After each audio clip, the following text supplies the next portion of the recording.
Welcome, everyone, to the Islanders Never Say Die podcast. I'm your host, TJ, and with me here, as always, is our NHL analyst and expert, the grumpy old man. They say there's no shame in his game because he's always the same. That's me. Grump, what's going on over there? What you got going on? I don't know if you're aware of it. I'm a little bit disappointed in the election results. I did not win the presidency, even though I had a lot of grassroots support. I did not win. Disappointed as I am, I will be able to muddle through. Oh, there it is. That's the only way you can truly usurp Lou Lamoriello from his GM duties of the Islanders is by taking control of the presidency. Anyway, all joking aside, with us here also, grumpy old man, esteemed author. We've got here Greg Prato, grumpy old man. Okay, he's an author. I wouldn't go so far as to say he's esteemed. Look at that. Everybody's a very, very bad start, Grumpy. Everybody's a critic. What can I say? For those of you who are unfamiliar, if it's your first time, bumping across this show, this is an all Islanders podcast. It takes place every single Saturday. I'd say usually maybe around 5 to 6 p.m. Eastern Standard Time on that. And we talk anything and everything Islanders on that show. And again, it's every single Saturday. So if you like the content and you want to support Grumpy and I, you just want to let us know that you like what we do, make sure to do a few things. Make sure to subscribe on YouTube and make sure to hit the thumbs up button, right? If you subscribe on YouTube, you get notifications when we go live in case there's any sort of emergency podcast. Who knows, the current state of the Islanders. And also, if you like the video, apparently it helps juice the algorithm. It gets this fun time of talking the Islanders out to the masses. And we also do have a secondary show called TJ and the Grumpy Old Man. You could find that in the link in the description below. It's an all sports podcast that takes place Sundays between 5 to 6 Eastern Standard Time. Now, getting back to our guest here, Greg, that we have on the show, Grumpy. We love when we have Greg on the show. As I mentioned, esteemed author, Grumpy Old Man. I think we should put the first comment up, though. Oh no. No, let me at least introduce Greg before we start ripping through comments, Grumpy. Okay. We've had Greg on the show before. Greg is the author there of Dynasty, the oral history of the New York Islanders from 1972 to 1984, the true golden era. I feel like for the Islander fans that are alive, the true golden era of the Islanders. That's what for anyone who is alive, a true golden era. You're not going to see any team ever three-peat like that in the NHL ever again, and you're never going to see a team win, 20 or 21 series in a row? Consecutive playoff series. 19 consecutive. 19, but who's counting, right, TJ? I'm starting to give them a little bit extra. It's like the Fish story. I think they had 29 series they won in a row, Grumpy. But nobody's ever going to win 19 playoff series in a row again. It's just that's one of those records that's never going to be beaten. So he's written that book. Now he's got a new book, Grumpy Old Man. Yes, that's out. It's called The Hapless Islanders: The Story Behind the New York Islanders' Infamous 1972-73 season. What do you think about the artwork on that? Well, let me pull this all up because I like the artwork. Well, guess who did that? Who did? Greg or Greg's wife? Greg's wife. It wasn't me. Trust me, I know it wasn't you, Grumpy. I've seen you try to send me a URL before. I knew it wasn't you, Grumpy. It's not. So Greg's wife was the one who fixed up our symbol there, Grumpy. Yes, she did. Yes. Have you put that into use or no? Some places yes, some places no. See, that's still waiting for a shirt. Right? Shirt. We're still waiting for the shirt with that, right? Oh, that's right. The shirt, the Islanders Never Say Die shirt, Grumpy. You got to get that one out too. That's it. Oh, we do we? We're both working hard and diligent on that one, Grumpy. We lost the technology on how to do that. So it's like we're flying to space again. We don't have the technology for that anymore. Nah. But Grump, it's the Hapless Islanders. Now, it's Hapless Islanders. Hapless Islanders. I'm sorry. Not the Hapless Islanders. Stop getting the title wrong, okay? Because if somebody wants to buy a book and they put the Hapless Islanders, you're probably going to pull up who knows what, but you're not going to get the book. Here's the good thing. If you're trying to buy a book or you're trying to go ahead and the The holiday season is near, ladies and gentlemen. And I'll tell you this, there's no better way than when you're watching the Islanders' current product on the ice to bring you a little bit of uplifting joy, I'd say, than to look back through yesteryear of the Dynasty era of the Islanders and to check out Hapless Islanders. Now, we have the links in the description below for both of those books, as well as we've got the link in the description below for how you find Greg's his Twitter page or his X page, as well as his author page there on Amazon Prime, so you're able to find all that information. But we wanted today to talk really about a few things. We're going to talk some Islanders hockey, some updates, right? The last time we'd spoken about the Islanders, they'd only played 7 games. Now they're 14 games into the regular season. So, we're getting more and more information out. We're getting close to that ever so fabled Thanksgiving Day where everything is determined, whether the team is good enough or not, where the magical cutoff is for people to make that determination. We're going to talk about that. We're going to talk about some injuries to the Islanders, and we're going to talk about Hapless Islanders, Grumpy, that 1972 and 73 season. Wonderful. I'm Great. all for it. Well, sounds very good to me. That's right. And now, I know. I see that there was a rating of 4 stars on that book. I was about to say, now I'm confused, Grumpy, because I think we know somebody who's in this book or who's been interviewed in this book, if I remember correctly. Thoroughly interviewed, right? That's right. Grumpy, who is that? Tell me. The greatest Islander fan of all time. That's me. Oh, Grumpy, is this the true reason why the rating is so low on this book? Is because you've been interviewed? No, that's why I'm surprised. Honestly, that should have been a 6 out of 5 since I was in that book. But here's the thing. I'm a great Islander fan. I'm not some guy who says he's an Islanders fan, but kind of likes the Rangers and the Red Wings and the Devils, or actually whoever the Islanders are playing tonight. That's who you're going to be rooting for.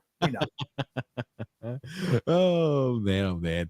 But in all seriousness, you can find Greg's information there. We've got him linked in the description below there for the Dynasty book. It's good if you're going to get hey, I'm getting tickets to the game or anything like that if you've got a family member around Grumpy's age. And then, they like those type of things, those sentimental values. It's nice to get a hardcover book. They still read books like that. They don't read on the Kindles. You can get them a hardcover book, kind of like these ones back here that I don't read. And you go ahead and put tickets in the book like that, Grumpy old man. It makes for a good gift for old boomers like Grumpy. Okay, it makes a good gift for any Islander fan, honestly, who wants to learn about the first year of the team and some background before then, the nuts and bolts. Spoke with Jim Dalvano. And actually, I'm going to let Greg tell us who spoke because, he interviewed them. And I'm kind of interested who we found besides myself, who was the best interview, who surprised you when you talked to them, or some people more open than others, that type of thing. Yes.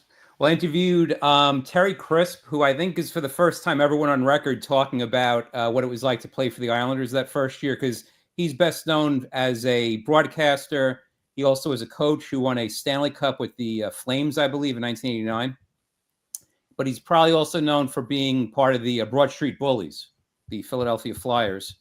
But he was originally an Islander, and they traded him to get Jean Potvin, who then the Islanders, they got Jean Potvin in order to make the Islanders more enticing to, of course, Dennis Potvin, who they then went to draft.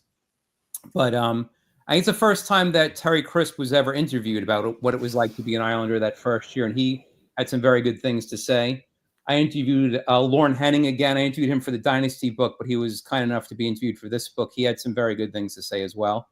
I interviewed Jimmy Devellano, who was a scout who has been with the Detroit Red Wings now for decades. He's a very well-respected hockey person. He may be, if he's not in Hockey Hall of Fame, he should absolutely be. He should be. Yeah. And I also interviewed Stan Fischler, who, TJ, I have a request. I'd like you to pull up the Amazon thing again, and either you or Grumpy. I'll read it because I'm an orator. Fischler had to say about this book. I'm going to zoom in. So maybe I should read it because, Yes.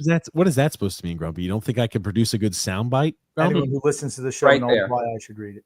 There have been few seasons by a professional sports team as bad as the New York Islanders' inaugural 1972-73 season. However, the lessons learned on and off the ice served as a crucial building block for the team's quick turnaround and eventual dynasty. Can I stop you? I just want what you should read is just the quoted portion from Stan Fischler, which is I was reading the entire portion, Grumpy. Is there a problem with that? Okay, Greg mentioned Stan Fischler, and you're going to the bibliography, and you're not saying what Stan Fischler said. I'm giving everybody, you know what? I'm giving everybody the info, Grumpy. Okay, go ahead, Grumpy. You take it. You take it from here, then. Okay, I got to make it a little bigger because I'm on a mini screen here. Having covered hockey, now this is Stan Fischler's quote here. Having covered hockey for more than half a century, I've been accustomed to reading high-quality books about the ice game. Greg Prato's original work, Dynasty, proved to be one of the very best and most comprehensive histories of the Islanders ever written. I doubted that he could follow that work up with another winner. But Hapless Islander proves that Prato is a hockey historian, believed with a deluxe. I'm sorry, deluxe. God damn, son. That's why I read everything. That's why I read it. You messed up. You messed up at the beginning and you messed up at the end. When it comes to good storytelling, bravo again. That is I was honestly, Grumpy. I was reading that. I was like, wow, Stan Fischler. This is like, I feel like when you've got like your grade home from a teacher and they give you an A+ and they put an extra plus on there, Grump. This is what this kind of feels like to me. I was going to say that really, I can't think of a greater hockey historian or writer than Stan Fischler, right, Grumpy? When you back me up with that comment? Absolutely. So I mean, for him to give me such high praises, that really is a high point of my whole entire writing career, I have to say. Absolutely. So thank you, Stan. That is second only to Grumpy Old Man and his glowing endorsements. Well, but I'm not as much of a pundit as Stan is. I'm kidding. There may be some guys in Canada who rival him as a hockey historian. They're probably all dead.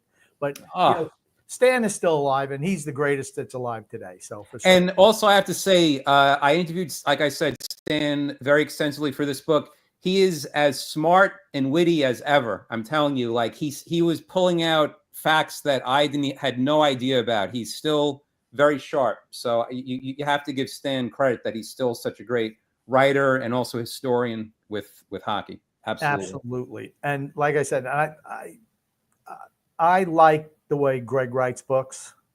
Personally, I find them, you know, the interview process and how long does it take you to write a book like that from beginning to end? Because, I mean, you're pretty prolific. I'm going to say you're pretty prolific. Even the warden says that. She's like, my gosh, he's got another book. I'm like, yeah. I said, I mean, that's what he does, I think. I don't think he's got a side gig. This is it. No, this is it. This is it. Well, Grumpy, you could say not only one new book, 2 new books, right? Well. Oh, what is that? TJ, what is that? It looks like music. Oh, my God. Here, Grumpy. There it is. There it is. Led Zeppelin. There it is. Led Clones, the Led Zeppelin imitator craze of the 1980s and beyond by Greg Prato. Thank you. Yeah, Greg, I know it's going to be great. Who did the cover work on this? Anyone I know? Someone named Mary Prato. Oh, what do you know? That is my wife, who I have to give a shout out to. She's a very talented designer. Oh, and yeah. Hey, yeah, let's get her on here. Yeah, okay. You might be able to do some of that stuff, but you can't write. Your husband just said so. No, let me correct. She can't write. We don't even let her write, happy birthday to anyone for birthday cards because Greg's the writer. Greg does the Christmas cards, Grump. We get it.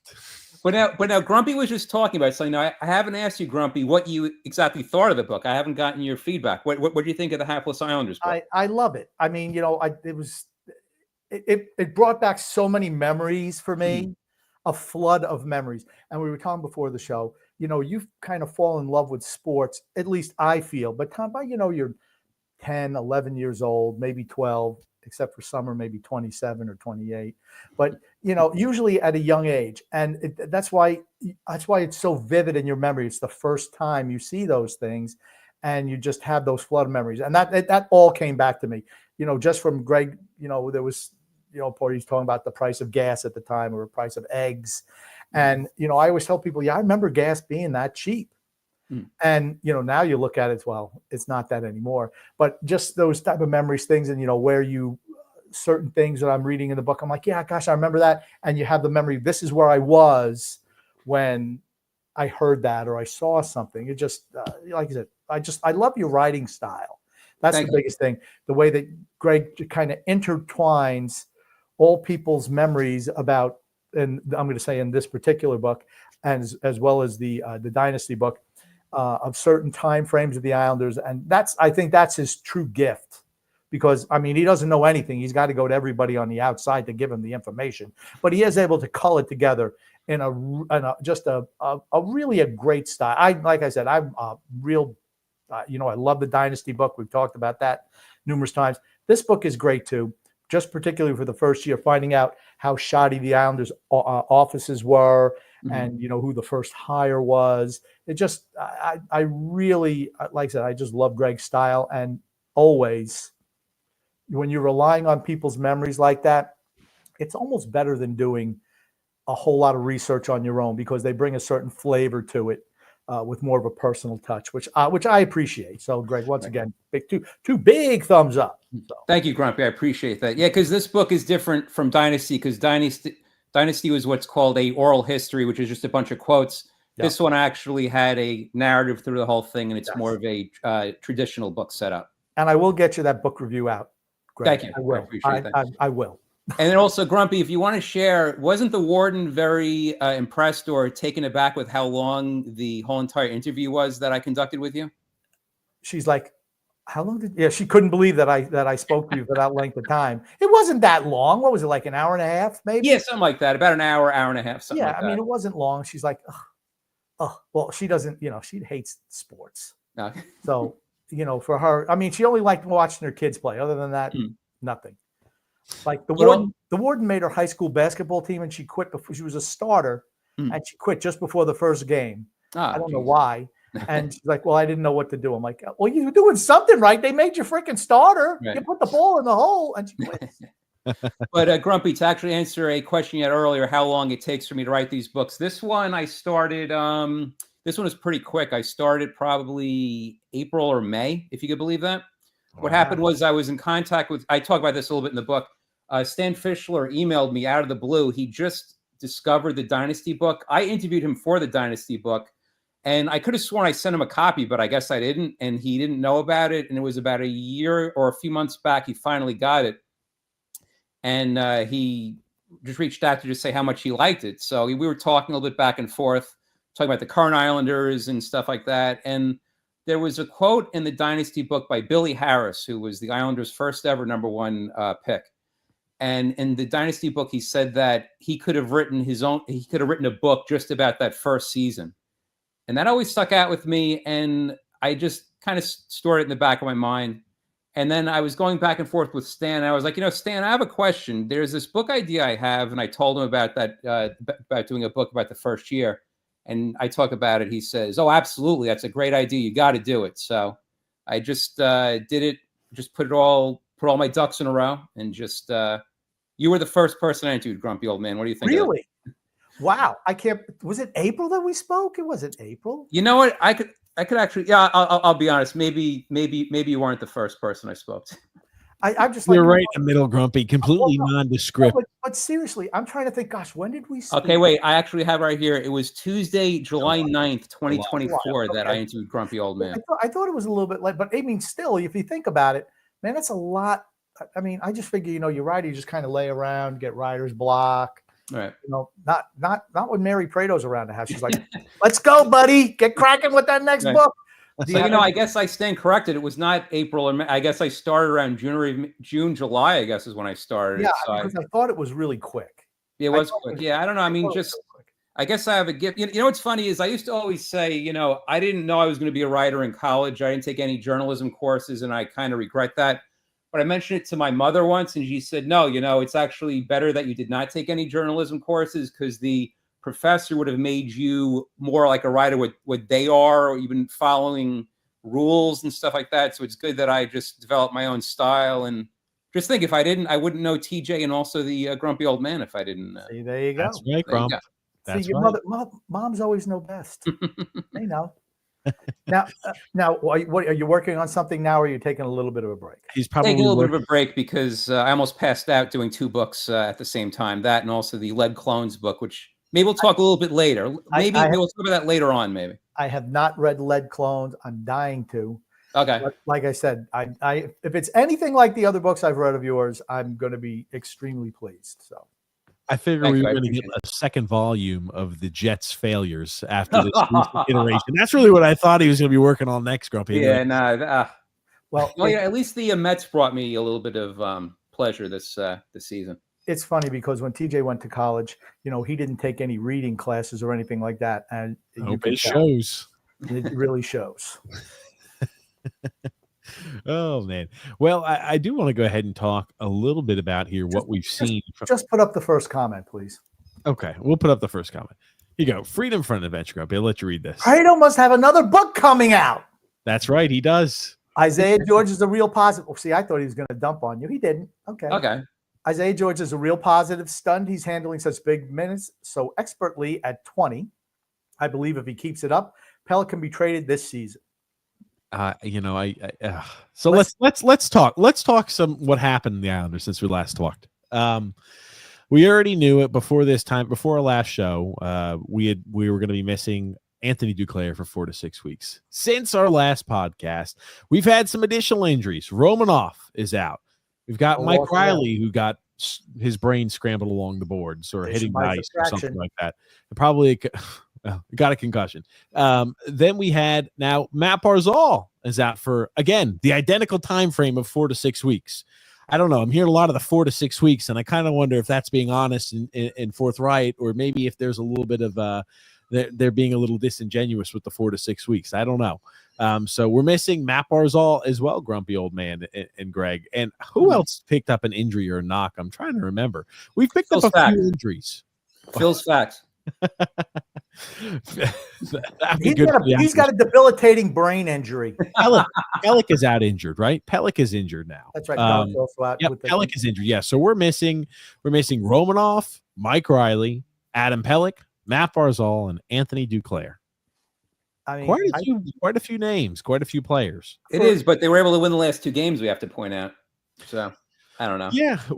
Now, the record for the Islanders, last time we did a show was at 7 games in, 14 games in right now. We're 6-6-2, sitting in complete no man's land. Right in the middle of the suck zone. And the on the treadmill of mediocrity, as we are so frequently at this time every single season, it seems like.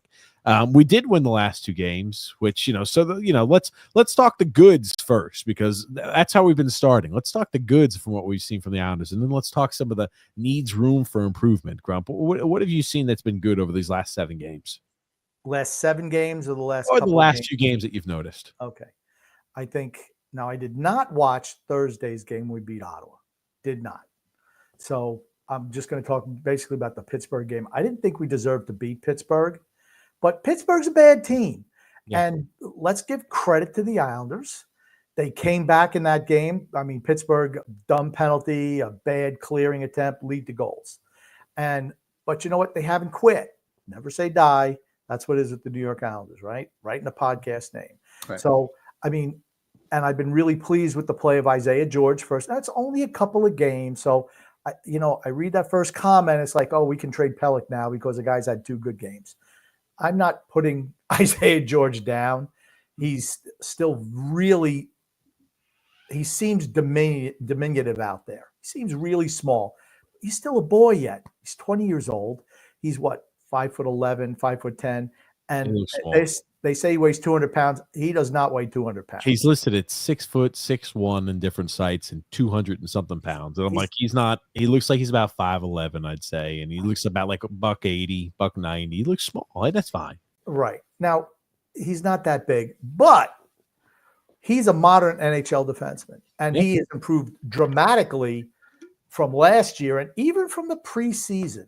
Yeah, he's got a shot to produce for the team this year. I hopefully, he's someone that the Islanders can integrate into their system like immediately. If he continues to play like this, he's a real find for the team. Now, he was ranked. I think he was drafted lower than he was rated. 4th round, I think. 4th or 3rd round. What round was he in? 4th or 3rd round. I thought he was a 2nd round pick. No. Oh, I thought he was. Just continue. He's not. Okay. All right. Calm down. I bet he is. He's not. I'll pull it up for you. Don't worry, I'll get it. Make sure you do that. But from where he was picked, it seems like if you can get a guy who plays like a modern NHL defenseman, he's got wheels. Okay. Is he great defensively? No, but not everybody is, but he can skate. And you know what I like? There was a play where he turned the puck over, was ill-advised. He winds up dumping it out in front of the net, 4th round. Okay, 4th round. Well, then it was a really good pick. But I know he was rated higher than that. I do know that. He makes a mistake in the offensive zone, skating behind the net, and winds up making a blind pass with the 3 Penguins. But what did he do? He busted it coming back, passed up all the lame-ass forwards that we got on this team, and actually came back and made a play in the defensive zone.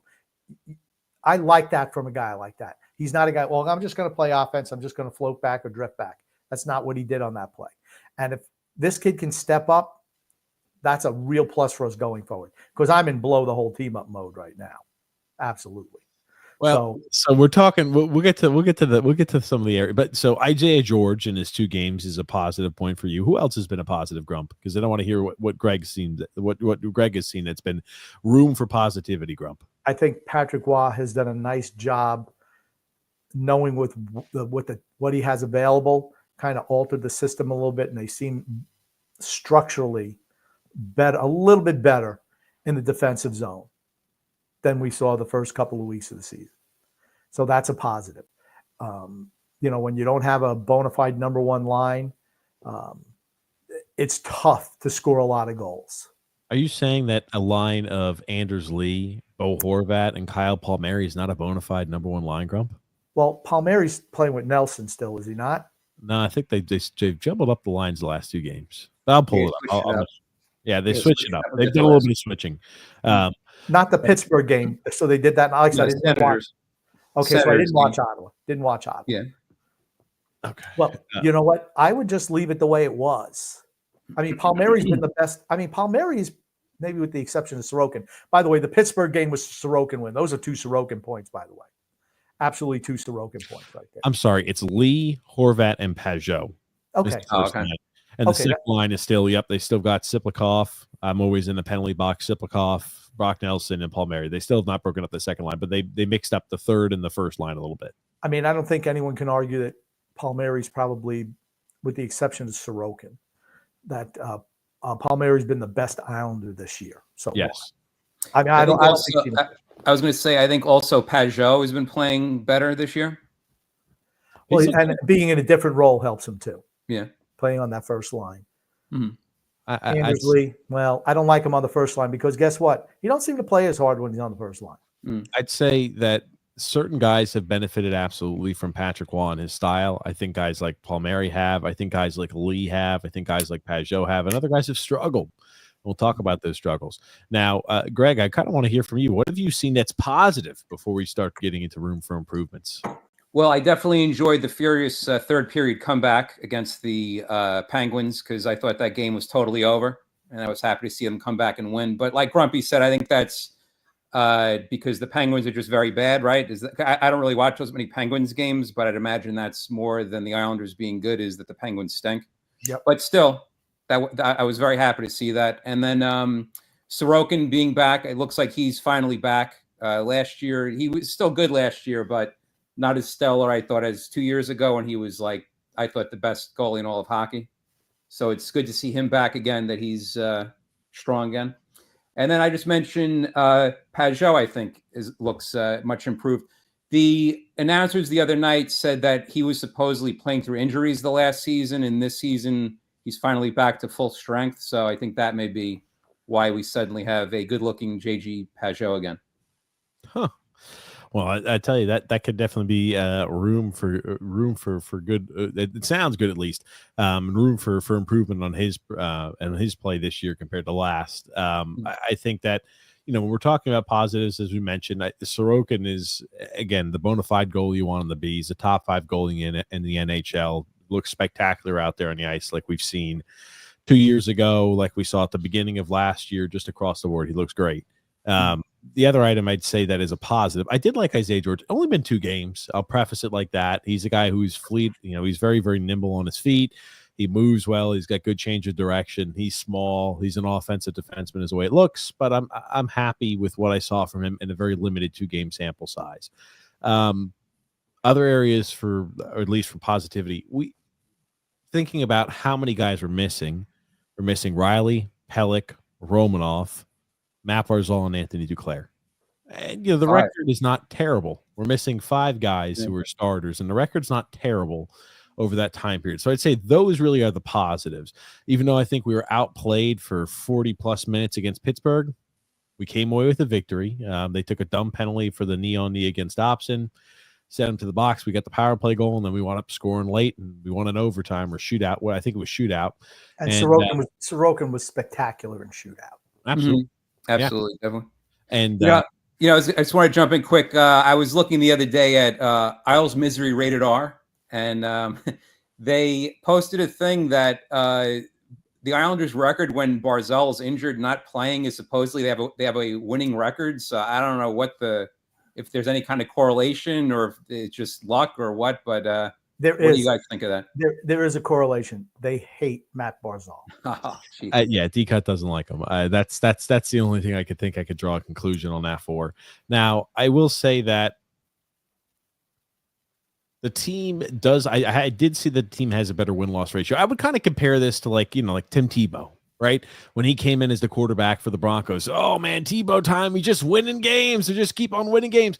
Tim Tebow was not a good quarterback. He just wasn't. And, it didn't matter if they were winning games or not. He's not a guy, and that offseason they got rid of him. They said, yeah, you're no longer the starter for the team because you're not a good quarterback. The team is much better with Matt Barzal on the ice than without him. And, now it kind of, I think, is a good segue to the guys who have struggled this year under Patrick Waugh. And the unfortunate thing is the guys who have to be carrying probably the largest loads are the guys who struggled. I think before he got hurt, 10 games in the season, Matt Barzal played 10 games, 5 points. Matt Barzal was struggling. I think Noah Dobson has been struggling.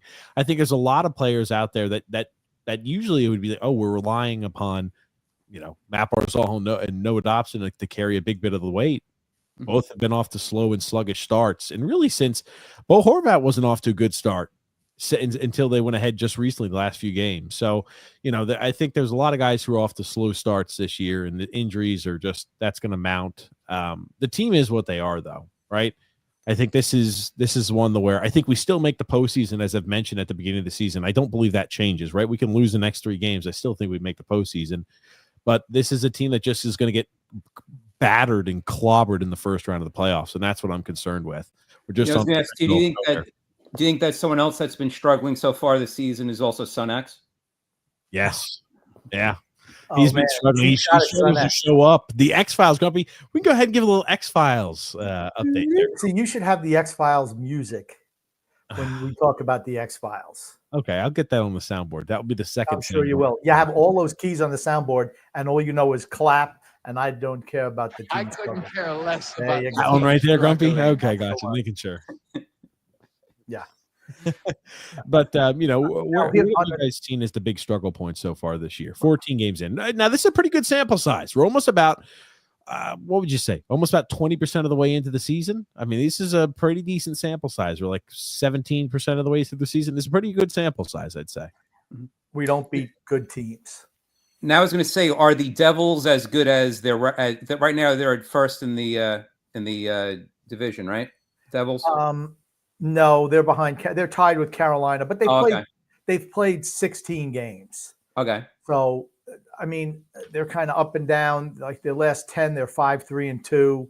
That's the only team with a winning record that we've beaten this year. Yep. All right, we'll see how they do tonight then. Yeah, tonight should be a pretty good test. Yeah. They played well since they lost to us in overtime. They've been 4-1 with all regulation wins. Now, that's the one thing about the Islanders I've been noticing a few times this year. We don't have a lot of regulation wins. I think half our wins in regulation, half our wins are in overtime and shootout. I'll be honest with you. Doesn't really matter. Just have to be winning games. When you start looking at these teams that are ahead of us, we've played 14 games. We've got 14 points. You just would like to see something more from the team. But this just, again, I think it just further asserts the fact that we are an average, mediocre team that has no shot of winning the Stanley Cup. And I'm not in it to be an average fan. I'm not in it to see an average team on the ice. And I just hate mediocrity. Awful. I just wanted to comment real quick about, you say you think the Islanders are still making the playoffs. If Washington continues to play like they are, we're not making the playoffs. Washington's going to make the playoffs this year. Well, if Washington makes the playoffs, the Islanders will not make the playoffs. Carolina is absolutely going to make the playoffs. Carolina had so many moves this offseason. Grump, remember, they got like guys like Pesci and all. They're going to Carolina's going to struggle, Grumpy. They got rid of so many guys this offseason. Remember what Phil told us, Grumpy? Just listen to Phil. Why do you listen to Phil? I don't listen to him. Here's the thing, and everyone knows I love Phil. Great guy. But he's so stupid sometimes. It just drives me insane. I just, he has his own whipping boys. He absolutely does. And he never hesitates to just wheel them strong. No, I'm the same way. Mm-hmm. Absolutely. But I'm always right and he's always wrong. Other than that, I can see similarities. I just have a quick question. Last year, was it 4 or 5 teams that made the playoffs from this division? Was it 4? 4. It was 4. It always winds up being 4 and 4. 4, right? All right. Well, then right now the Islanders wouldn't even be in the playoffs right now, right? Yeah. If it was right now, the Islanders are in 10th place. Yeah. And we finished third. We finished third in the division last year, and Washington was like a game or something, or a point or two behind us, something like that. It was pretty close towards the end. I mean, I said it in the beginning. I said it in preseason. I said it as a surprise team. It was Washington for me. I love what they did in the offseason. And I just like what they've done the last 2 years, transitioning away from a team that was too old, honestly, was not going to win a cup like the Islanders were. You see, we had 3 teams in the division that were pretty much in the same boat. 2 of them had won Stanley Cups. One was a semifinal loser in the Islanders. But you had Washington, Pittsburgh, and the Islanders. Pittsburgh is doubled down on the older guys, and I understand it. I said I understood it a couple of years ago. When you have Crosby, Malkin, Letang, you're not going to just start cutting those guys loose. But they could have tried to do a transition around them. They did not. You see how bad they are now. Washington, on the other hand, they had Ovechkin, Carlson, Dmitry Orlov, guys like Anthony Mantha. They had a lot of guys that they started to trade away. Right. They started moving those guys off. And you've seen them transition to a newer model. Mm-hmm. And I love what they did. Okay, they got Pierre-Luc Dubois. Well, okay, he's not been great, or his contract's too long, he makes too much money. But you know what? Sometimes a guy needs to change the scenery. And what did they do? They offloaded Darcy Kempra, who was never going to be the starter there with what Lindgren did. And then they brought in the guy Thompson from Vegas. And they got rid of Kuznetsov as well. They traded Kuznetsov away at the deadline. He then went to the KHL, so they got assets for him, traded him away. And then it's just like, oh, gotcha. He's no longer playing in the league either.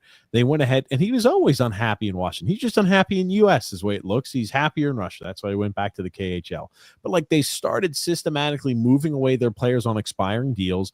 Like, hey, when Dmitry Orlov was on an expiring contract, see you later. We traded you away for a first-round pick or whatever it was, and they traded and got Rasmus Sandin. They started saying, okay, gotcha. We need to start getting some younger players that we can go ahead and to try to slowly integrate in. And they hit on their draft picks.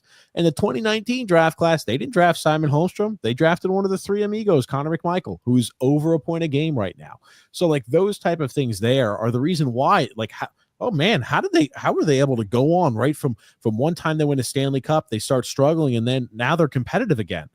Well, because they were proactive with it. They took a step back, then to take steps forward. That has to be done sometimes. They didn't even take a step back. They transitioned where they were a fringe playoff team who made it one year. They didn't make it one year. They make it another year, but they've revitalized the roster and they've gotten assets to transition. It's what I was preaching the Islanders should have done 2-3 years ago. They didn't. And that's why we're still in the suck zone. Mike Rupp, who's a color commentator for the Penguins, who was a first round draft pick by the Islanders in the Wayback Machine, number 9 overall. He said how the Islanders are just they're just treading water in mediocrity. And it's so true. I mean, eventually you're going to have to come away from that model. Pittsburgh, there's no shot. But I just want to talk about some of the others. The Devils. Okay, the Devils, you see the last few games, they've been playing much better defensively. Why? They got Brett Pesci and Luke Hughes back. So I don't think Hughes is really great defensively, but Pesci certainly is. Mm-hmm. And you're seeing it takes a little while for them to get comfortable in the system, and now you see the Devils are starting to roll. The Rangers are absolutely going to make the playoffs, which kind of leaves the Islanders on the outside looking in. I mean, Columbus was a little, they had the Johnny Gaudreau everyone get behind him bump for a while, but now you're seeing them settle back down. I think in the Atlantic Division, you're going to see the same cast of characters again. Boston is going to improve themselves. You got Toronto, Tampa, and Florida. That's why I think it's going to be tough for the Islanders to make the playoffs, just because of how Washington's handled their transition. Really quickly, is it crazy to think that if the Blue Jackets win tonight and we lose, they're ahead of us in the standings already? It's early yet, but it's just like they're not that far away. Okay, but scroll it back down again. Okay, they've lost 3 in a row, so they were ahead of us in the standings previously. But they're going to do Blue Jackets less games. They played 2 less games. That's all I'll say. So anyway, I was going to ask, how long do you think before Tortorella's in deep doo-doo if the Flyers keep struggling? I don't think he makes it out the season. I don't. But I could see him sliding him up to the front office, though. You want to know another? You want to know another thing I'm thinking about that it's almost an identical comparison. Look at the Red Wings points total in their games and their plus minus in the Islanders. Seriously, look at it. The Red Wings have played 1 less game. They're a -5. They're 6-6-1. We've played 1 more game. We're 6-6-2 with a -6 goal differential. If they lost in overtime and this game didn't exist, they're very identical. They're right on par to where we are. But it's just like, again, it's just to show when you ask about the Red Wings suck too. Okay, that's right. How many? The Lamanites will all say in unison the Red Wings suck. The Yzer plans failed. What's the difference between that result right now and our result?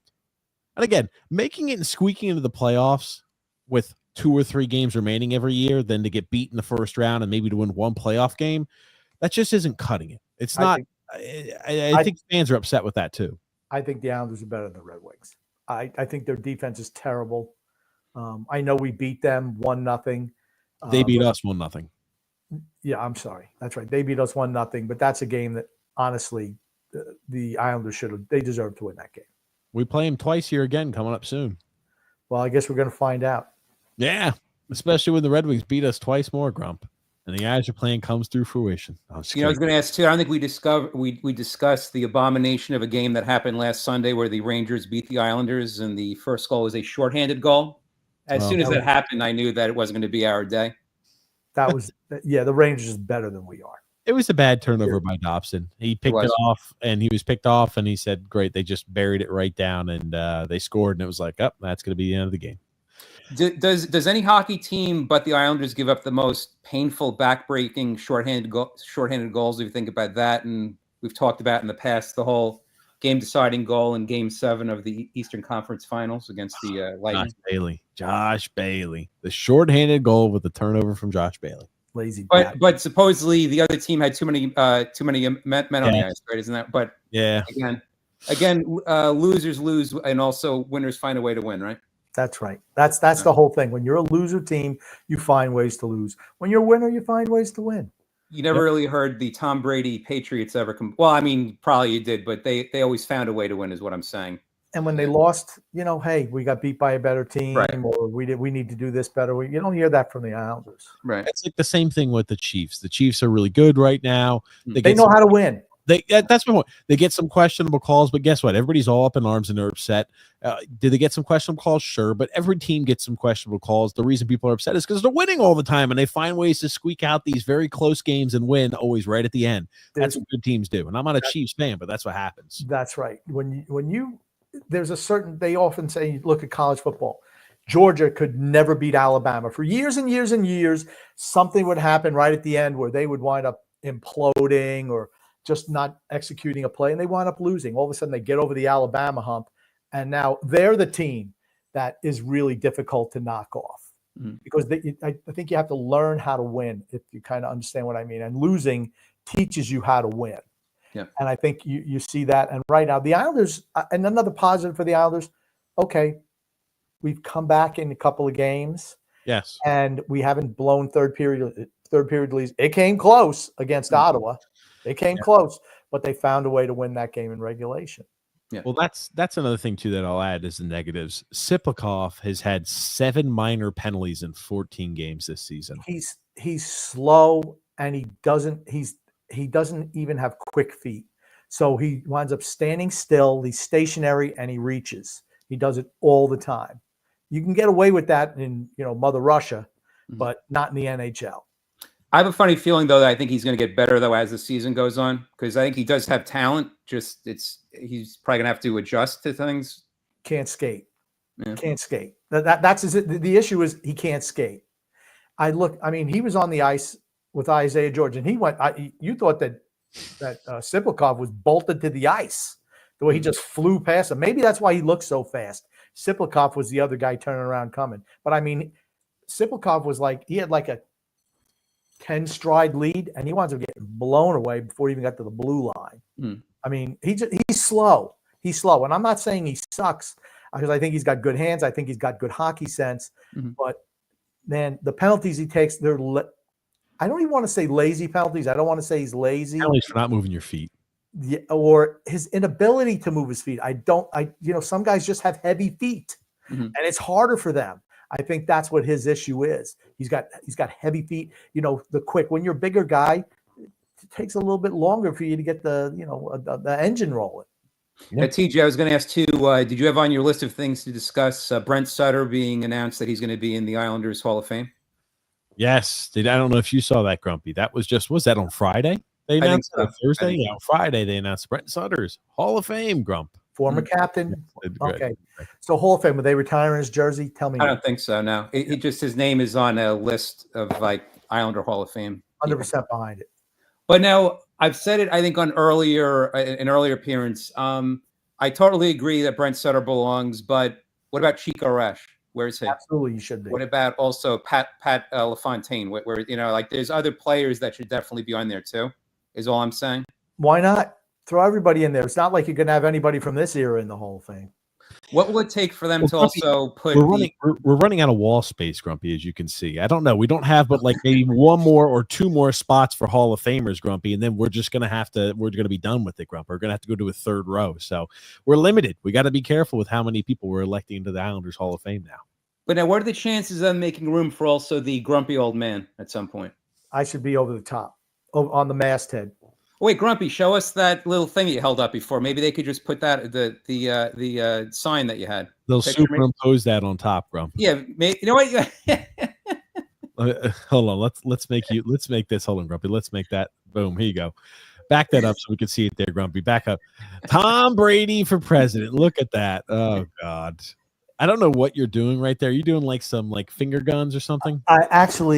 There's a couple of ladies who live, there's a lady who lives a couple of houses over, and they have Panther get-togethers for every Panther game.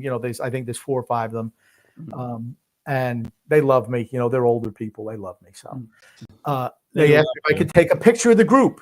So I said, sure, no problem. I come all the way, take a picture of the group. Well, they took a picture of me too. And they're like, look at that. He looks like he's a candidate. So they made this thing up. They know my affinity for, the legendary TB12 Tom Brady. So they got this little sign, and I've had it in my yard for a month. Tom Brady for president. Are the Panthers one of the few NFL teams worse than the Jets? Yes, they're bad. I guess. What's the Jets record now? Did they win last week? The Jets or the Panthers? The Jets. Jets actually won last week, if you could believe it. Yeah, they won. Panthers won last week too. They played the Texans. That's right. On Thursday night. That's right. And the Panthers won last week. Also beat the Saints. Wow. I guess. And here's the thing: you lose to the Panthers, you get fired. So Dennis Allen got canned the next day, I believe. Right. Remember that. Well, the Giants play the Panthers tomorrow, 9:30 in the morning in Germany. Oh, Germany they're playing? Yep. Oh, interesting. You don't have to worry about me getting up in time to see that game. That's for certain. No interest. Comments or no? Comment time? We're going to here in a second. Okay. I want to go look at our upcoming schedule. We'll do our ad reading, and we're going to start jumping into some comments here. So our upcoming schedule, we've got the Devils later on tonight in about 2 hours. We've got here the Edmonton Oilers on Tuesday, the Vancouver Canucks on Thursday, the Seattle Kraken on Saturday. Out of those 4 games, with our depleted roster and our depleted lineup, what do you think our win-loss total will be over those 4 games? Greg, do you have any opinions on that to start? Or I mean, I hate to be a fence rider, but it's very, very hard to say because, like Grumpy, what you said before, every game pretty much they've been in, so I don't see them getting blown out. Then that's the trouble, is it could go either way. I mean, the 1-0 loss against the Red Wings, like you said, the Islanders should have won that game, but they didn't. So I'm going to say, so is it the next 3 games we're talking about, or are we talking about more than 3? Next 4 games there. So we'll do the Devils, the Oilers, the Canucks, and the Kraken. I'm going to think positively. I'm going to say 2-1-1. Wow. Okay. How about you, Grumpy? Where do you have us there? How do you think we'll fare? I think we're going to lose the Devils. So we're losing tonight. Okay. I think we'll lose tonight. Edmonton's not been good this year. This is how they were last year. They started off pretty crappy, and then they turned it on at the end. Are they going to see that again? I don't know. McDavid is back from a brief injury. I just those Canada trips are never good for us. So I'll say I'll take that as an overtime loss. I think we lose to the Canucks. And I hate to say it, but the Kraken, no matter how bad they are, always seem to beat us. So I'm going to say that we're going to be 0-3-1. Wow. 4. I think we'll get a point in there, but Vancouver's starting to play much better now. They're 7-2-1 their last 10. And again, they're in Canada. So that's what I say. You get 3 games on the road, I think, and you're going to be playing in Western Canada. I think we go 1-2-1. The only reason I'm picking the Kraken, because I think the Islanders are better than the Kraken. The Kraken just always seems to beat us for whatever reason. There should be no rhyme or reason. I think we're losing to the Oilers, we're losing to Canucks, and we're losing maybe tonight to the Devils. Now, so you think we'll beat the Kraken? Well, we could. Here's the thing: 1-2-1. Okay. Now it's funny. You talk about really. Oh, go ahead. I'm sorry. I mean, you're just kind of stuck in the suck zone. You talk about how the Oilers have struggled this year. Look at the teams the Oilers have played. And again, I think that we have not beaten any team that's very stout yet. It's early. You only play the teams that you're playing against. Colorado was really Colorado still has a losing record this season. Yeah. 14 games in or 15 games in, they've got a losing record.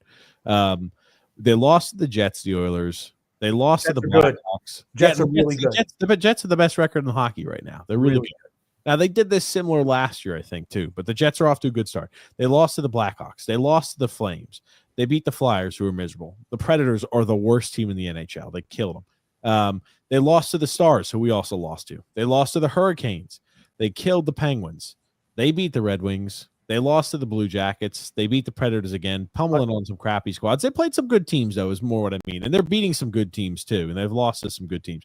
Again, we look at, our schedule. I think we have a few teams here. We've got the Devils again, the Oilers, and the Canucks. I think those are 3 very formidable opponents. We beat the Devils earlier. That's the only team, as of right now, we've beaten with a winning record. These are 3 teams that I think probably make the playoffs.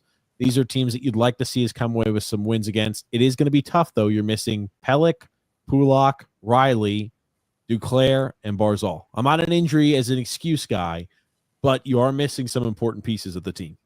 Grumpy, who are you more impressed with, the Winnipeg Jets or the New York Jets? I'm going to go with the Winnipeg Jets. Like I said, I bought it on the Jets. I did last year, and I should have known better, honestly. Somebody who's watched the Jets forever. I bought into the Aaron Rodgers hype. Last year, blowing out that Achilles, should have told me something. It was Jets do Jets things. Same thing this year. Sorry, the Jets do Jets things. They just find ways to lose. And Winnipeg's throttling Dallas, who's a good team. Now, it is in Winnipeg, but they're throttling Dallas today. Yeah. Do you at least agree that the New York Jets give you the most entertainment value for the dollar of the ticket that you pay for? No. I'm trying. I remember one time I saw him in Shea Stadium. They were playing the Rams, and the Bucks at Yoo-Hoos, right? No, that was the New England Patriots. Well, the Boston Patriots back then. When my dad took me, him and his drinking buddies always used to go to the games, and he took me to one game out of all the years he had season tickets. I went to one game.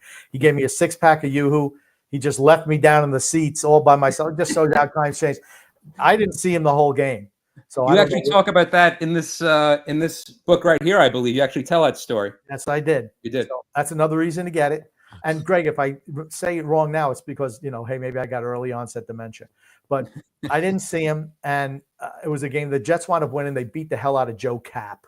Mm-hmm. And he wound up sitting. That's when he went from Minnesota to the Patriots. And like I said, all I just remember is getting that 6-pack of Yoo-Hoos, and I just sat there in the stands and I drank that.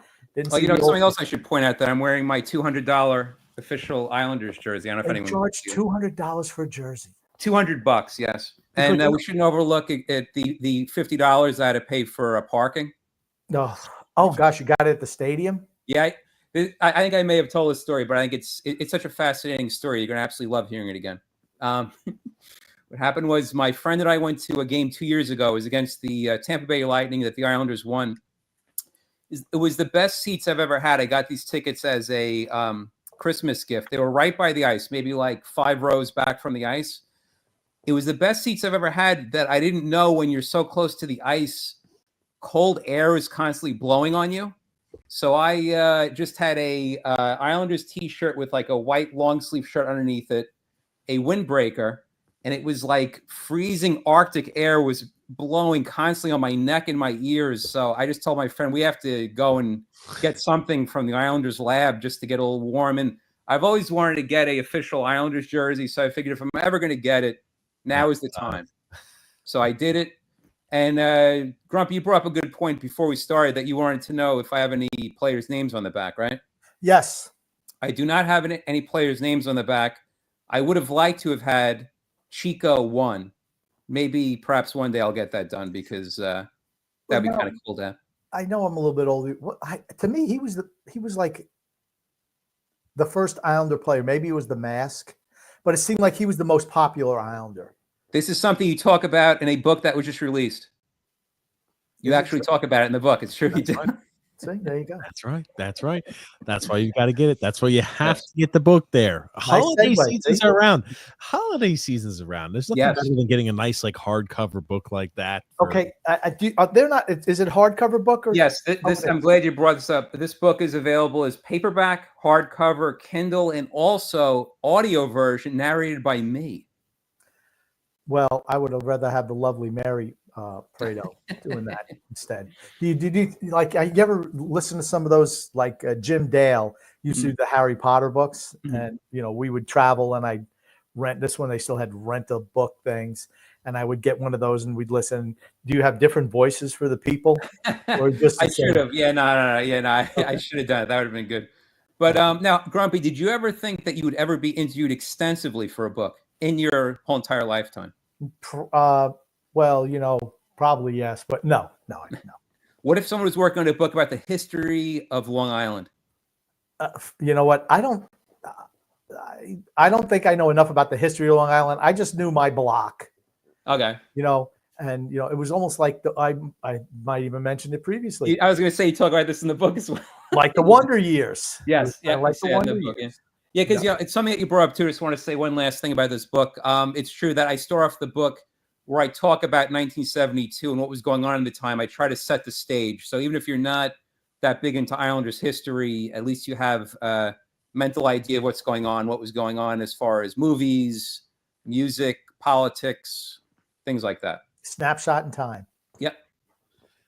We do have a few ads to read here, Grumpy Old Man, before we start jumping into the comments. Today, the podcast is brought to you by a few different sponsors. Our first sponsor is DraftKings. The quest for the Stanley Cup starts now, and the puck is dropping on the 2024-2025 season. Get in on all the action at DraftKings Sportsbook, an official sports betting partner of the NHL. It's super easy for first-timers to get started. Try betting on something simple like picking a team to win. Go to DraftKings Sportsbook and select your team and place your first bet. You can add same game parlays by saying, hey, I'm expecting Noah Dobson to have a multi-point game. I'm expecting Sorokin to have a shutout. You can add a whole bunch of wagers to one bet to have an even larger payout. And if you're new to DraftKings, listen up. New customers can bet just $5 and get $200 instantly in bonus bets. Again, download the DraftKings Sportsbook app now and use the promo code THPN. Again, that's promo code THPN for new customers to get $200 in bonus bets when you bet just $5 on DraftKings. Gambling problem? Call 1-800-GAMBLER. In New York, call 877-8-HOPE-NY or text HOPE-NY 467-369. In Connecticut, help is available for problem gambling. Call 888-789-7777 or visit ccpg.org. Please play responsibly. On behalf of Boot Hill Casino and Resort in Kansas, 21 and over. Age and eligibility varies by jurisdiction. Void in New Hampshire, Oregon, and Ontario. Bonus bets expire 168 hours after issuance. For additional terms and responsible gaming resources, see dkng.co/ftball. NFL Plus premium offer available only to new and former NFL Plus subscribers. Additional NFL Plus premium terms at nfl.com/terms. And another one of our sponsors is Game Time. I think it was last time actually we were on the show. Greg was mentioning that he was talking about his daughter maybe going to see Taylor Swift live or something like that, and how crazy and astronomical the tickets were. I know we've talked about Game Time here a few times, and it's one of these, they go ahead and sell tickets. So if you're looking to buy and sell tickets, they allow you the platform to go ahead and do that on. And again, they've got a lot of those really cool, neat things to where if you're looking to buy, they kind of give you to where, hey, I can get the seat view. Where am I going to be sitting? Is my view going to be obscured by some odd metal pole that I don't know when I buy the ticket? Again, like they've got the lowest price guarantee, so they're going to credit you again if you find a ticket price lower than that, they can credit you 110% of the difference is what they go ahead and do. They've got all-in pricing, so when you're actually looking to purchase like a Game Time ticket, you're able to say, okay, what is it going to be? Oh, do I have to worry about I've got to account for this fee and that fee and what's the tax, all this other nonsense. You just say, oh, it's costing this much. Great, that's what it's going to cost me. So it kind of gives you that ease and convenience there when you're looking on it. But again, it's a great app to go ahead and utilize if you are looking to go to a sporting event. If you got a Taylor Swift concert, something like that, like Greg's looking for Taylor Swift. If you're going to an Islanders game, or hey, the Jets, right? You don't need to buy directly through the Jets box office at this point, or right through the ticket office. You could probably get them on the resale value very cheap. Don't they just throw them out the windows?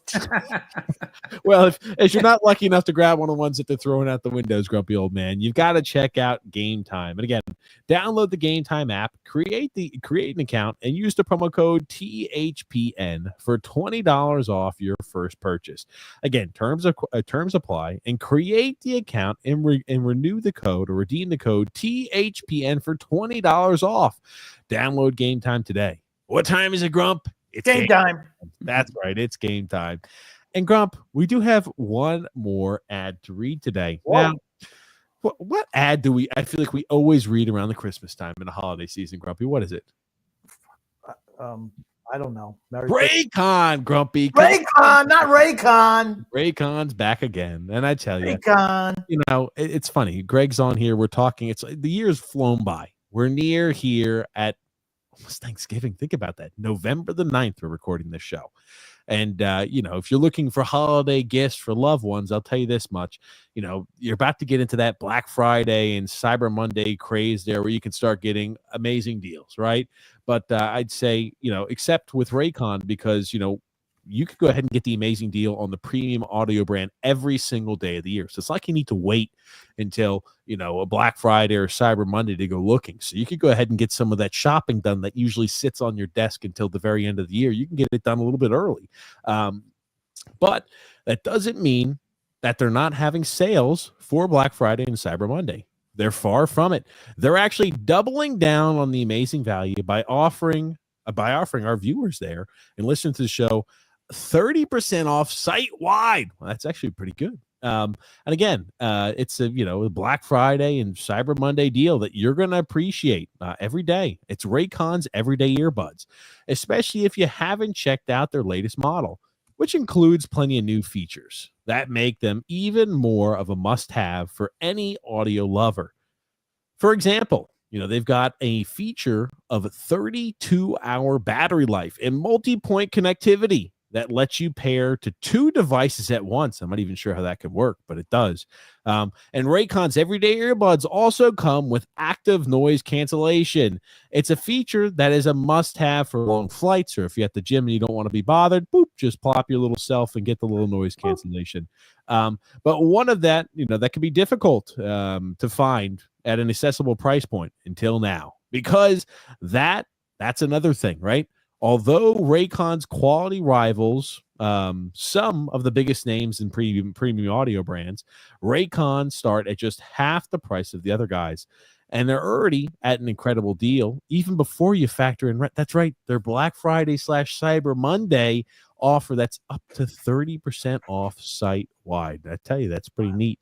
Raycon's everyday earbuds are also available in a variety of vibrant colors, so you don't have to be just, the standard issue white or black earbud sticking it out of your ear. So you can have a little bit of color and zest to it. I probably am more of a bland guy. I don't need to stick out, but for those of you who like to be eccentric, they've got the colors for you. Everyone is shocked. That's right. No music. So, I mean, it's more for like I'm listening to a podcast or something. Now is the perfect time to scoop them up if you haven't already. And don't worry, if you're not as impressed as me, Raycon offers a 30-day happiness guarantee that you really can't lose on. It's time to save big for Cyber Monday or Black Friday and Cyber Monday. Go to buyraycon.com/THPN today to get up to 30% off site-wide. Again, that's right. You heard it right. You'll get up to 30% off everything on Raycon's website when you go to buyraycon.com/THPN. Doesn't get much better than that, does it, Grump? Well, I could tell you were getting a little bit tired reading. You read. It's 3 ad reads, Grump. Come on now. I feel like I'm getting worked over here like a horse. Come on. All right. This is how long it must. Can you imagine, Greg, how long it takes him to read a book? Because that was like maybe a page and a half of reading, and he was running out of gas at the end. So, there's one thing I just wanted to point out. I have this hung up on my wall. I don't know if you could see it. It's an old Islanders outtake from, I think, the second Stanley Cup. That's like reflecting a little bit, but see, it's like an outtake. It's kind of a cool little piece. I just wanted to show you guys. Excellent. I have that hung up on my wall. Right there is Butch. There's Denny P. Yep. Right there laying down on the ice. Yeah, you see Bobby Nystrom. Yeah, Bobby Nystrom. Interesting, right? The old glory days. Yeah. So, oh, man. Let's start jumping into some comments here. State of Survival says, late again, TJ. I don't know how and why you put up with it, Grumpy. He tells you time. It's never right. It's always wrong. It's kind of like be ready around that time, because it could be right on time. We could be running a little late. Maybe I'll do my New Year's resolution again. Grumpy will be to be on time. Yeah. Oh man, Rick Roma, Grump. We all this know Dobson. It's got more than one sentence in it, so you've got this one, Grump. Oh, I know. We all know Dobson is bad defensively. No, that's not true. But he's on pace for 35 points this year. Okay. He had a 49-point season, a 51-point season. So it looks like the 70-point season was the outlier. 10 million per year. You sure? Okay. He's 24 years old. He's 24 years old. And here's the thing. I think that they're telling him he needs to stay back more. We've not been doing anything with our engaging our defense offensively at all. So I saw in that Pittsburgh game, in the tail end of the second period, the third period, he was rushing the puck the whole time. And I thought, I'm like, okay, this is what we need to do. So I guarantee you that Wah probably said to him, okay, hey, we need you to engage offensively, because he was much better in that Pittsburgh game. Maybe they're just telling him he's got to lay back more. You know, you got that Hammenegger Romanoff on there, usually his partner. He's just a nightmare waiting to happen defensively, so he's got to cover for him. We're going to see. I'm not pushing the panic button yet. At this point, you're going to have to rebuild, and the rebuild can't be a half-assed rebuild. If it requires trading away guys like Brock Nelson, guys like Kyle Palmieri, and even if the price is right, a guy like Noah Dobson, these should all be things that are entertained, right? You don't just trade Dobson and keep keep Brock Nelson and Kyle Palmieri. If you're going to start trading away guys, you need to say, we're making concerted effort. We need to full on blow it up. Because seriously, do you see this team being anything other than average? No. We've been average average to below average has been our range for the last 3 years. And now we're going on 4 years, and we're sitting 17% of the way through the season. We're sitting completely average again. I don't know. That just doesn't cut it for me. And you're going to have to go through a time period where you take a step back to take some steps forward. I don't think Noah Dobson has played well under Patrick Waugh. The tail end of last year, we know he was injured. You know, he said it wasn't. We understand, or there's rumors that he's injured. This year, he's off to a slow start. And Matt Barzal was off to a slow start too, right? How many of these Islander fans, and they're still doing the same thing, better record without Matt Barzal than with him. Matt Barzal is a net plus to this team, and so is Noah Dobson. They're net positives to this team. So, you know, the job for the coach is, how can I make sure I get the maximum performance out of my best players? He hasn't done a good job of that. Simple as that. We haven't had great performances from Noah Dobson or Matt Barzal when he was healthy this year. Just a simple fact of it. And at this rate, Dobson is going to get the Engvall contract. Well, he'll be walking, so I'll tell you that. Good news, Grump. Isaiah George plays like a man of steel. Is this early episode of Mirage, or is it real? I'd say it's real. Say it's real there, Grumpy. Now, his his early play, I hope it continues. He looks like he is exactly a modern NHL defenseman. I'm happy about that. We need to start getting some modern NHL forwards and some other modern NHL defensemen, though. So those are the type of pieces that we need to start transitioning away. But this is the reason why you shouldn't be trading away third and fourth round picks so flippantly like our GM likes to do, because you got a guy like Isaiah George at the 98th overall pick in the fourth round. If you use enough of those kicks at the can or punches at the lottery ticket, you're going to find players that can be everyday contributors to your lineup. That's the reason you shouldn't just trade him away so easily without regard. I don't care who comes back. He needs to play every day.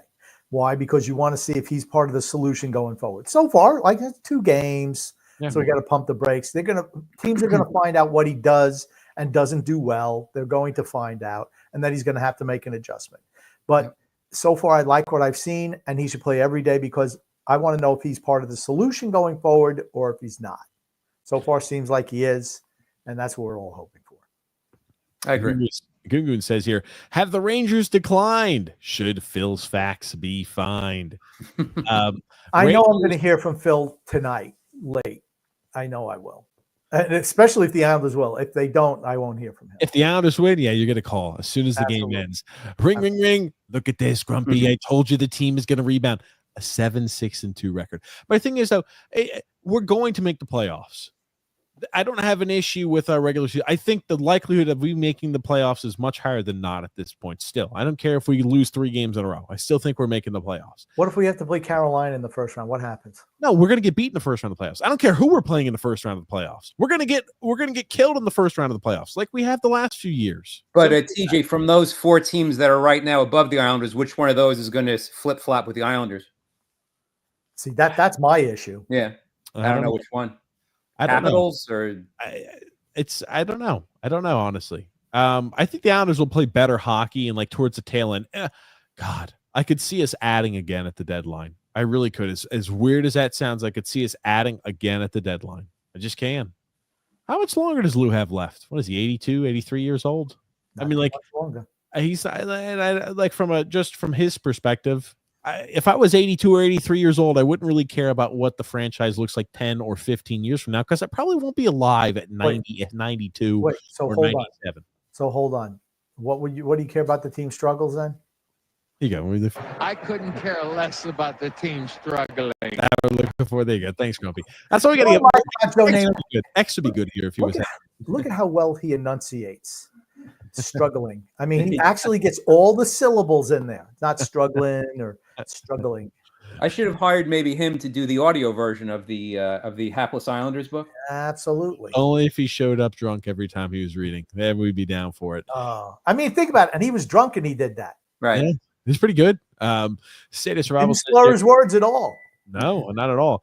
Replace TJ with Phil's facts. Well, that would be for quite a product, I'm sure of it. Gungun says, folks, who else feels that TJ's resembles hit singer Zach Bryan? Is he bald too? I don't know. I don't know who Zach Bryan is, but I'm sure it's not painting me in a positive light. TJ, for God's sake, pull up a photo and give 15 trillion to Juan Soto. I think he's gonna get paid. Juan Soto's gonna get paid. That's for certain. We'll pull up who Zach Bryan is. You go, Grumpy. Nick D. Grumpstradamus, TJ, Greg, how you guys doing? So, do you believe there's a problem between a-hole Lou and Wah? I'm gonna say that I think that Wah has more control over what's going on than any other coach under Lou Lamoriello. That's what I'll say. I was going to say Patrick Roy went on record a week or two ago saying that there's no problem between him and Lou, but he may just be saying that because he's told to say that. Who knows? Yeah, well, he doesn't want. Nobody wants people to know if there's a problem. Right. It's like, what's the worst thing you could give a coach? A vote of confidence, right? Yeah. Okay. Usually. Oh my goodness. Oh shit. Oh man. Blocky face. I can make. He's got a very blocky face there. He's like, TJ. I hate to say it, but I think. Well, he's got more hair than me, I think. Well, he's got more on one side. I don't know what you're doing with the combing thing, but I'll start putting it right down the middle like a Dwight Schrute there for you, Grumpy. Here you go. I think you're better looking than he is. Not by much, but by a little bit. Here you go, Grumpy. Sit in front of it. Says, Grump. Grumpy, is it challenging to build a brand, a show, and an audience around TJ's packed vacation schedule? Looks like we're getting an X-Files segment tonight. Let's give an X-Files. We give an X-Files. Yes. Here's the thing. Grumpy was actually over here during the vacation. So we were both out of town, but Grumpy was actually over here. So that's why there was no show. Grumpy, let's give an X-Files. What's the last one? What's the one we haven't done for the X-Files that we need to tell? Did we do the one where there was a noise against the side of the house? Yes. I even know that one. I like that one. Oh, come on, Grump. What about the one where I tore my rotator cuff? Did we talk about that? No, you didn't talk about it. I heard that one. You hinted at this one, but you didn't tell it, Grump. Okay. Now, the Grumpy house, it's not some mansion or anything like this. Regular house, 2-story house. And X was sitting right over here. There's a chair, and then there's a window right by the chair. Would you want to maybe swing the camera around so we can see what you're talking about? Yeah, I mean, it's not really. I mean, there's like the door. There's the front doors behind that coat rack. There's the chair, and there's the window. Okay. So you're talking from this chair to that door is not really a great distance, right? You would say. Right. So I was doing something. I was looking to, I think, give my mom a TV at the time, and it was one of those big TVs. Heavy, it was heavy TVs. You know, the big ones, not like the little thin ones they have now. Flat screens, yeah. And I was wearing a pair of flip-flops, and they weren't the flip-flops kind of like dipped in the front. Shitty, cheap flip-flops is how I would describe them. I will say that they you could get caught all the time. It wasn't just Grumpy. You put these flip-flops on because everybody had around the same shoe size in the household. You put them on, you could easily get the front part tripped and bent over, and you could fall. The warden she only let us get one pair of flip-flops for the whole house. We shared a communal pair of flip-flops. Huh? Wait, what? Excuse me, warden, what'd you say? She says that's not nice. It's true. It might not be nice, but it was true. So we all use the same pair of flip-flops. And so I'm taking this big old heavy TV and I'm lugging it out to the car, and I'm coming back, and I went to step up, and I caught because the front of the flip-flop was bent down. So you catch it on this, the front step, and I went crashing into the side to that door. Oh, geez. And when you're hurt. And I mean, I thank goodness, I mean, it's made of glass. Thank goodness it didn't slice my head off.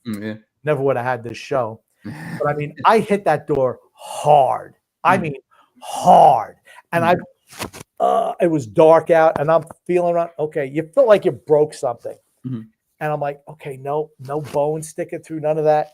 But I could not lift my arm hardly at all. I tore my really bad tear of the my rotator cuff. And I'm like, oh, God damn, fracasack. Do you think anyone who was sitting maybe, I don't know, not even 5 foot from where I was, yes, there was a door there. You hear bang, you hear a crash like that. Wouldn't you check to see what's going on? Yeah, I know you were putting that TV out there because I was too damn lazy to get off my ass and help you. Well, that's the other thing, too, that you left out. You had asked X for help moving this TV out here. Well, X was too busy playing the video games. Playing his little videos. So I crashed into that door, and I'm just like, dude, I struggled to get up. I checked myself, make sure I didn't have broken limbs. I did surgery, tourniquet, so I wouldn't bleed out on the front lawn, all that stuff. And finally, I come in the house. I'm like, dude, did you not hear that? Oh, yeah, I heard that. I'm like, well, what the? I thought you'd be okay. So if you have son X, you better hope that you don't hurt yourself because he'd just be sitting in his damn chair. That was pretty bad. It was not a great storyteller. I don't think you did a great job. You kind of were all over the place there, I know. Well, I wasn't expecting to. I need the music. The music. The music is what threw you off, huh? Long story short, Grumpy wanted X to go ahead and to help him out there with the TV. Does anyone want to see the warden? No, do not. Hello, warden. Look at Grumpy. Hi, warden. Hello. She's gone. She left the room. She left the premises. She can't even be possibly The shown. warden was upstairs. She didn't care about the grumpy old man either, by the way. Wait, TJ, is there any chance of seeing the lovely Paige tonight? No, I don't think so. Oh, okay. No, We did see Lil Baby earlier today. Yes. Yeah, she was on there a little earlier. I think for people who say mean things to TJ, just have the little baby propped up over the top wearing her Matt Barzell jersey, and no one would ever say anything mean to him. Does that mean I can wear, if she's wearing the Matt Barzal jersey, does that mean I can break out my Rangers gear, Grump? You think the fans would still be appreciative of me or no? I don't even have any Rangers gear. Too cheap. No, I don't have any Rangers gear. The only gear I have is Islanders, and those are like all Christmas gifts.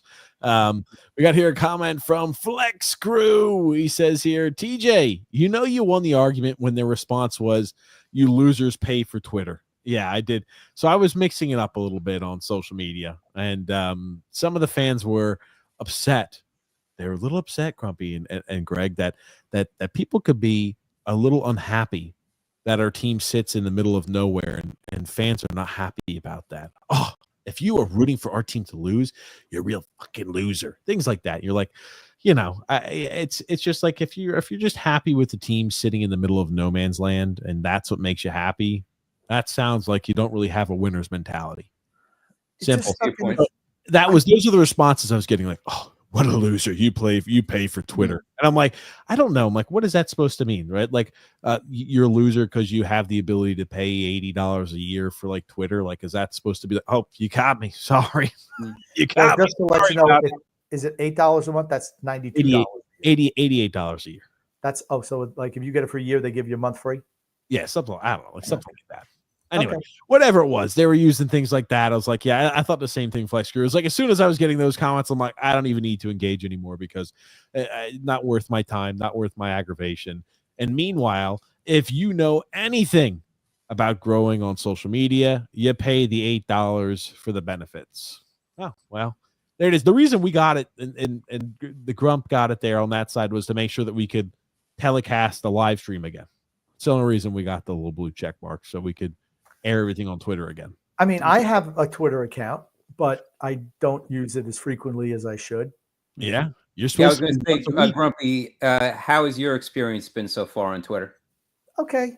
Yeah. I just state facts. I don't wade into the cesspool waters. Right. I stay and I just kind of stick my toe into the water. Yes. Well, it's for the best because Twitter could be a toxic cesspool.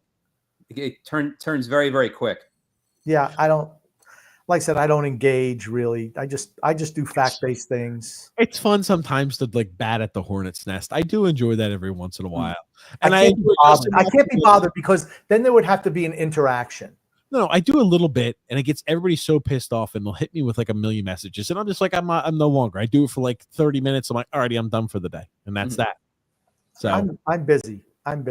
So Ian Malloy, grumpy old man. Dobson for Zellweger. Is that Zellweger? What's hey Warden? What's Renee Zellweger and Trevor Zegras? No, you need first round draft picks. And Noah Dobson's a miles better than Trevor Zegras as well. Wait, I just want to point out, I think at the same time, the Warden and also the lovely Paige appeared off screen, but they were on. They're making their presence known though, but not on screen though. That's right. The warden's over there for Grump, and lovely Doc Page is over here. So we got everybody, all the families together here. Just many states apart here. Flex Crew, Grumpy. Oh my gosh. Flex Crew says, I've already seen fans talking about trading Dobson after 2 games of Isaiah George. Left my ass off. Don't get me wrong. He looks solid for a 20-year-old, but the chances he turns out to be better than Dobson are low. I mean, okay, you know what? Why not keep both? Yeah. I mean, if you're going to move anybody, you move Adam Pelech or Scott Mayfield. Oh, that's right. They're immovable with those kinds. And also the fact that their feet are bolted into the ice. Yeah. Mike Riley, who cares? Romanov, he sucks. And I think Pulak's been pretty good this year.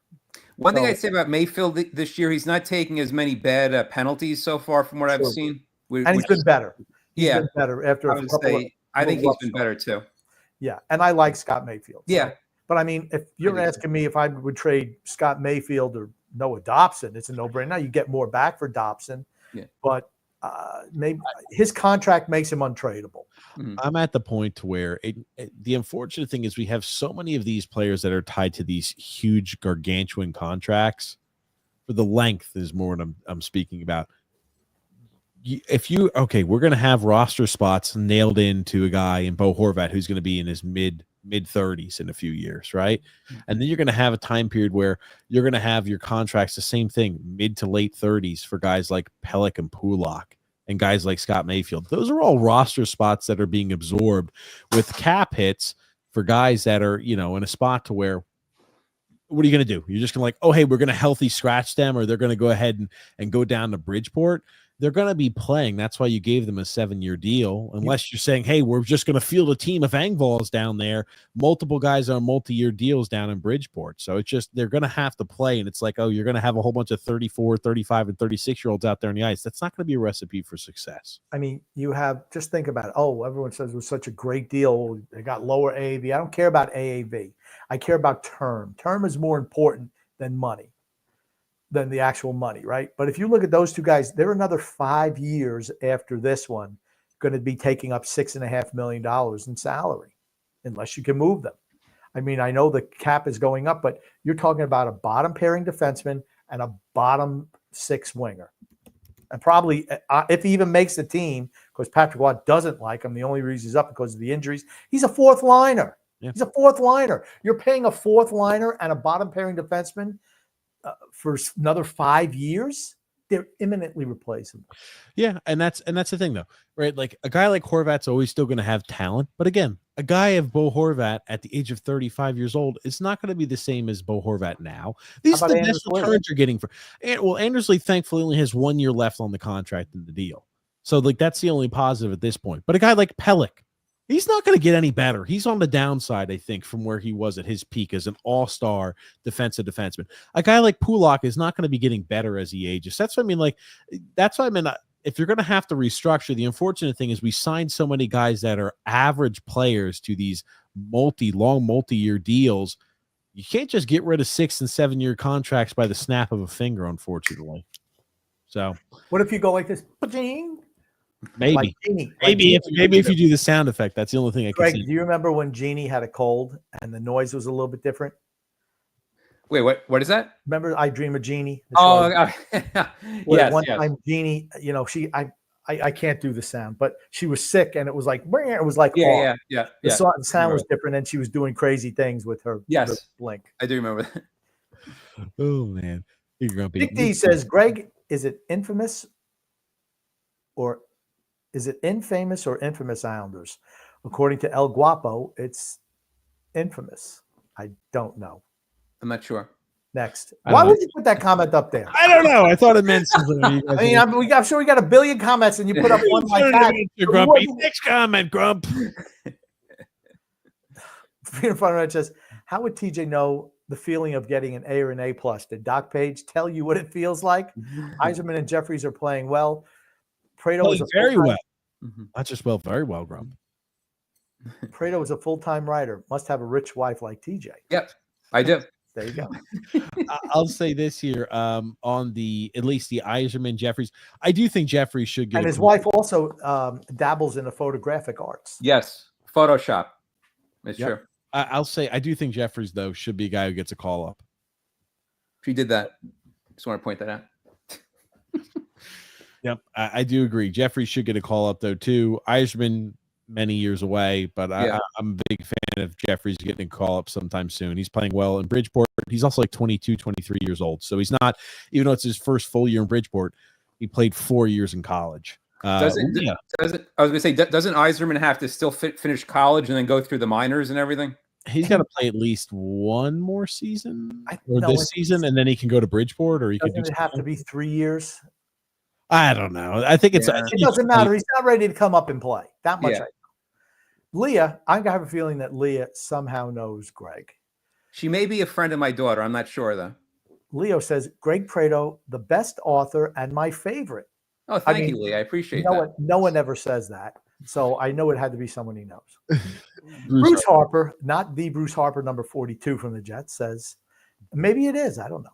Do you feel Trotz should have been retained even if we had to pay him more money or give him a promotion to the front office, please? Looking what he did for Nashville, and again, I watched Nashville play in the preseason game a little while ago, and I mentioned at the beginning of the season, they're awful. He brought in so many old, aged vets to multi-year deals, and they're the worst team. They have the worst record in the NHL right now. Yeah. No, could not be a front office guy. Go ahead, Grump. Look at that. They do have the least amount of points. They're awful. I told you that when I watched them play. They had their starting lineup against a team for Carolina that had a few guys out, and I'm like, Carolina dominated play and beat them. So but Carolina is good, really good too. Yeah. So do you think that the real reason why Trotz left the Islanders is because he just didn't want to coach anymore, or what do you think was the real story? I think he wanted to be in front office. I think he wanted to be a GM. He was fired though. Why would they fire him? Oh yeah, because he probably went to Lou and said, "Hey, I want a better position in the front office," and he said, "Get lost," right? It was a mutual. I think it was a mutual parting of the way. If you fire him, you still have to pay the contract, though, right? Yeah. Yeah. If you resign, you don't. So I'm like, why? I'm like, okay, that's yeah. I guess. Well, hey, if it's Lou not spending his money, I guess he's willing to spend another $5, whatever Barry Trotz is getting paid a year, whatever. But anyway, Andrew L. Grumpy. The warden has officially been confirmed to be Joel Embiid. That would be nice. That would be pretty cool. They'd be living in an estate and in a mansion if that was the case. Freedom, fun, and adventure, Grump. Prato, how horrible do you feel by vomiting the Clash, the most influential band to so many other bands? They were so vital to culture, fashion, imaging, blending styles, just had everything. When did I ever badmouth the Clash? I actually love the Clash. Yeah, I remember one of my last appearances, we talked about one of my digital books, the 100 greatest songs of punk rock, and there's 2 or 3 Clash songs in there. There should have been some more in there, Greg. Yeah. But I mean, I don't know why freedom, fun, and adventure is so hateful. Why? I think he's trying to trigger you, and it worked. Maybe. State of survival here. Greg Prato, I heard something through Marek that the summer of '72 was a wild one for the Islanders. Apparently, they had open tryouts, and there are epic stories from that time. Do you know about it? I didn't hear, and now I interviewed a bunch of people. No one told me about open tryouts, but what's crazy, and I'm glad he just brought this up because I just remembered something. How insane is it that the Islanders came into being in late 71, early 72?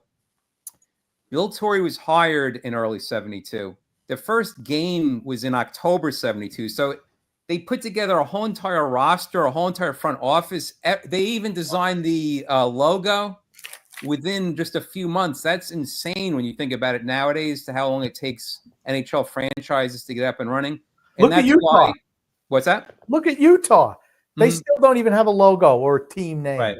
Yeah. Right. But I mean, if you just think about it, and that's why the Islanders were so bad that first year, because something else we talk about in the book, there was something called the WHA. Do you know what the WHA is, TJ? It's the Western Hockey Association. No.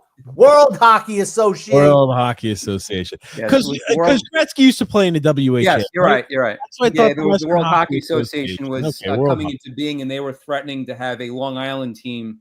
And then the NHL didn't like that, and they wanted just to do away with the WHA, which they ultimately wound up doing. And they quickly put a team on Long Island to kind of beat out the WHA. It also hurt the Islanders for a lot of guys who that they picked up in the expansion draft wind up signing with the WHA. Yes. So they didn't even get the full complement of players through the expansion draft. And they were able to carry, I think, 15 skaters and 2 goalies. Yes. So to think we got Billy Smith through there was kind of, amazing. Yeah, something I talk about, the 2 Kings goalies that they retained over Billy Smith is like pretty funny when you think about that now. I mean, Rogie Vachon was one. And he was actually good, but there was another guy who I never heard of. But hey, good news for us, bad news for the Kings. Yep. Thank you, Kings. State of Survival says here, do we want Lee back after his contract ends, or rather do we sign Lee back assuming it's for No. I disagree with you here. If we're going to sign a 36-year-old to another contract, no, here's what I agree. If we're in a rebuild mode and we trade him away, let me finish, Grub. If we're in a spot where we're trading him away at the deadline, we get assets back, and he wants to sign back to play one more year at the cul-de-sac, I'll sign you for a 1-year, $2 million deal, and I'll trade you again at the deadline the next year, Grump. Again, like if he's coming back on a 1-year, $2 million deal, I've got no problem, especially if we're fire sailing everything. No problem at all bringing a guy like Andersley back on a short-term contract. Cut the cord. Move on. Stop living in the past. Stop living in the failed past. Cut the cord. Move on. I think Lou's going to be here forever. Lou's going to He won't outlive be here forever. He doesn't have. I mean, honestly, how many years does he have left? Realistically, alive or as GM. what's the difference? Okay, my thing is though he'll be here until he determines to step away. That's the point. I think this is. His He's last. not stepping away anytime soon. I think this is it for him. Well, if they also miss the playoffs this year, you don't think that the owners would maybe say, "Hey, it's time"? I don't know. No? No, I don't think so. I don't think they're going to get rid of him. I think they have no vision to ever get rid of him. I think they want him to be here until after the All-Star game. When's the All-Star game that we hold? Is it 2026? Who cares? I don't care about I the think All.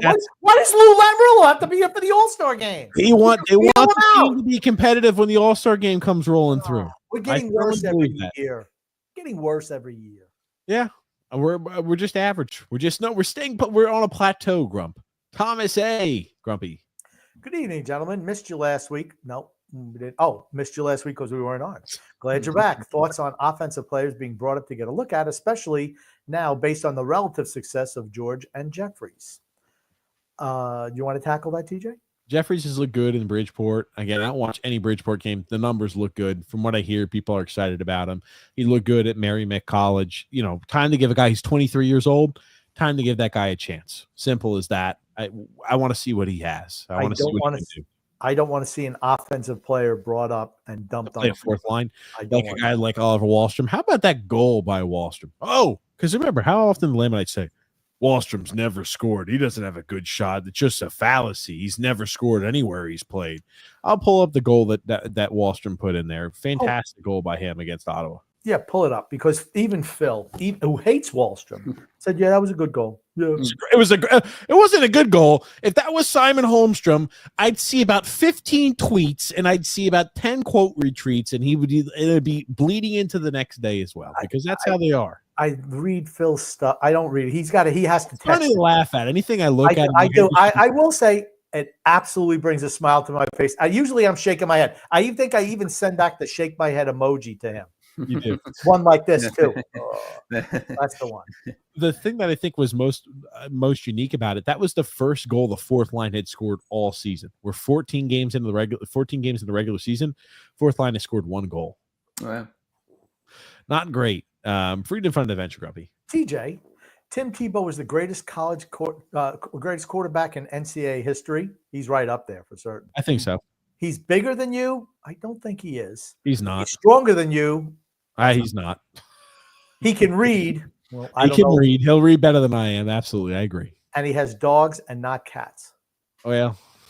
Sure. Now, everything and I have a friend who his uncle is his godfather. So it's one of those deals. But he says that he is just the nicest guy you'd ever want to meet, Tim Tebow. And he seems like a tremendously nice guy. I could never understand the hatred of him, honestly. Mm-hmm. I just, it is. Anyway, let's move along. So we got here. This is the goal that Wahlstrom scored. Now, this was the game-winning goal, might I add. Mm-hmm. Let's go ahead and watch. Talk to the referees. Oh, Forsberg left the net wide open. Martin couldn't find it at first, but second effort goes. The I think you're going to go ahead and show this a little bit in slow motion. Ottawa sucks defensively. They're awful. Teams that are good. We're never going to beat a team that's good defensively. It's just not going to happen. No. I mean, Martin, I think this bounces over his stick, but he misses point blank. Just kaboom, just misses. Boom. He puts on his backhands, and puts that off the crossbar and in. Yeah. And again, just the flick of the wrist, just bing. I mean, that's nice to see. Gets the puck up like that. Bam. Top shelf. Nobody's saving that. Beautiful. It was nice. So, again, nice to see those every once in a while from a guy like Wahlstrom. Like to see that. Hopefully he can grow in some confidence. Maybe make his way up the lineup. You know what I heard? I heard in Mississippi, it is really raining. They beat Georgia. Yeah. They're going to beat Georgia. No, I'm just saying, you know how you can tell when you cannot see the players on the field? There's like a gray haze around the whole field when they're on top of it. And they're all drunk. And it's just pouring. It's just. I know this is not a football show, but Georgia with 2 losses and not playing probably in the SEC championship, does not deserve to make the college football playoffs. Nick D. Grump. Fire Lou Lamoriello and his son Fredo. I agree. State of survival. I want to get a lottery pick. This year, Philly's a disaster. And also, just a touch on that, I forgot to mention earlier, Tortorella has benched Michikov. I mean, he's the only, because he doesn't play a 200-foot game. Well, okay, he's what, 20 years old? See you later, Tortorella. He's your leading scorer. I don't know what you expect out of a kid that age. Yikes. I didn't know they were benching Michikov already. Holy shit. It says they're going to take the first overall pick for sure. We can't have another top player in division to play against. Think about how many times a team in our division has won the draft lottery. I mean, the Devils have won a few times. Rangers. We did And they too. had another one. Yeah. We did Ours is just no longer with us.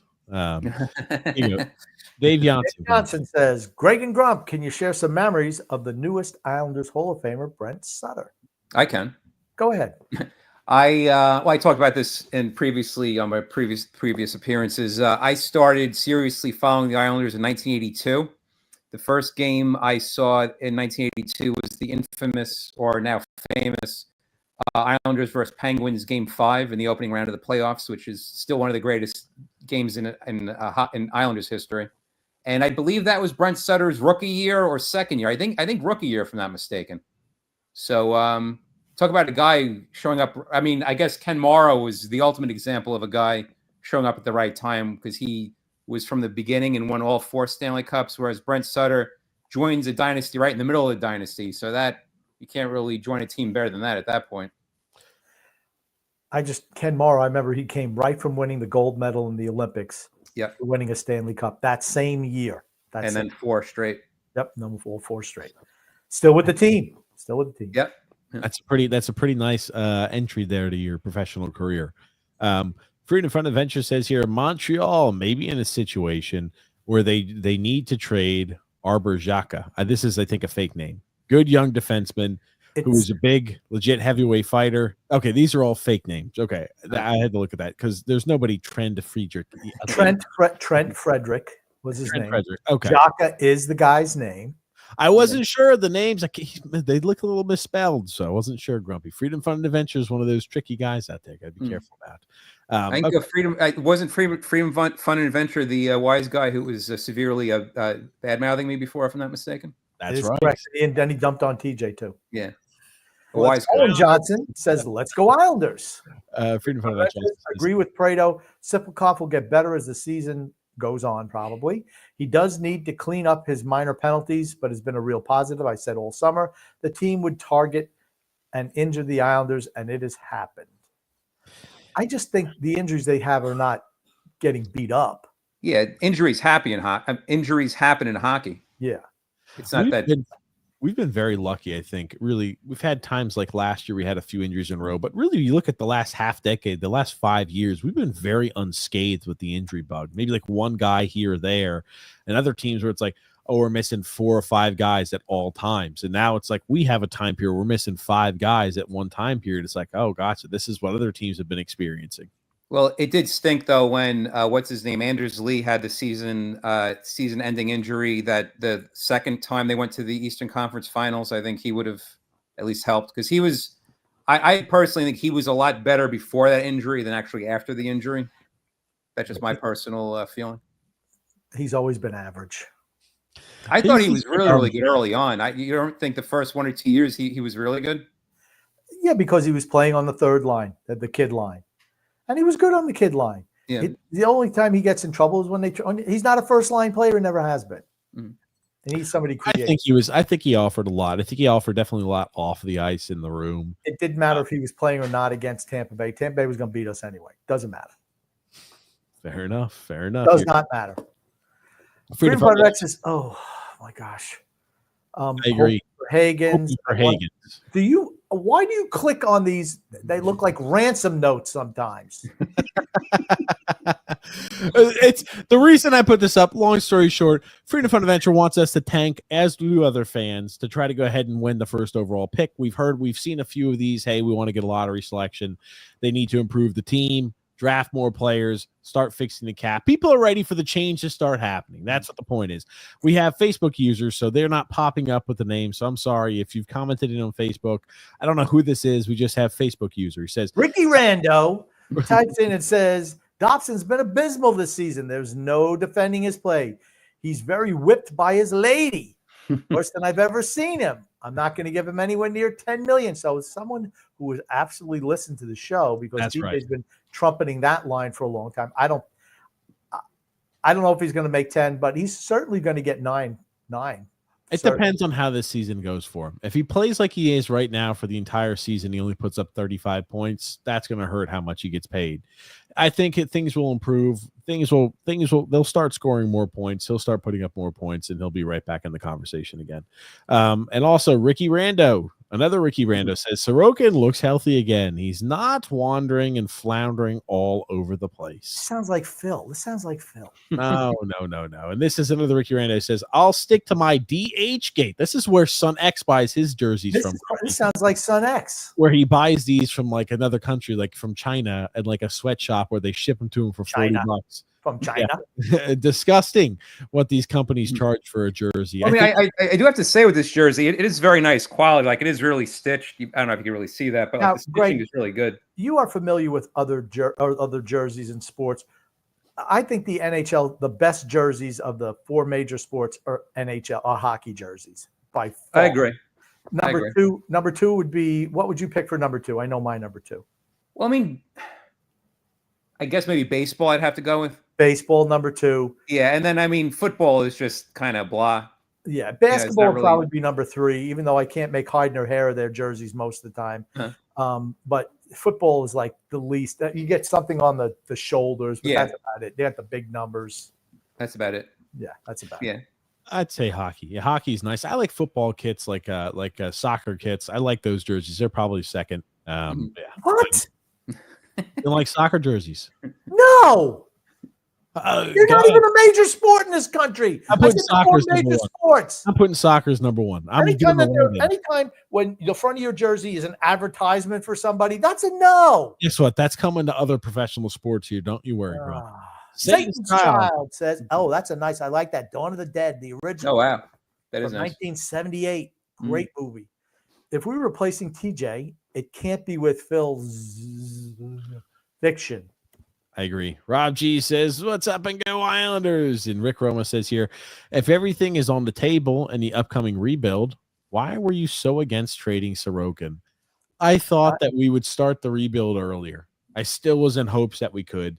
I just don't think we are going to start the rebuild as early as we need to. Even though I think it should start this year, I don't even think they're going to start the rebuild this year.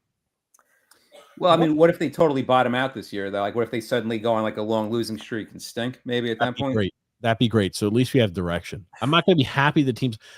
What's our direction right now for both of you, Greg and Grumpy? What is our direction? I'm sure that they think that things could turn around and they can make a run at some point. But the last 3 seasons, as we saw, it really hasn't gone very well. But I mean, the thing is, even in the past 2 seasons, even though I know I just can't root against the Islanders.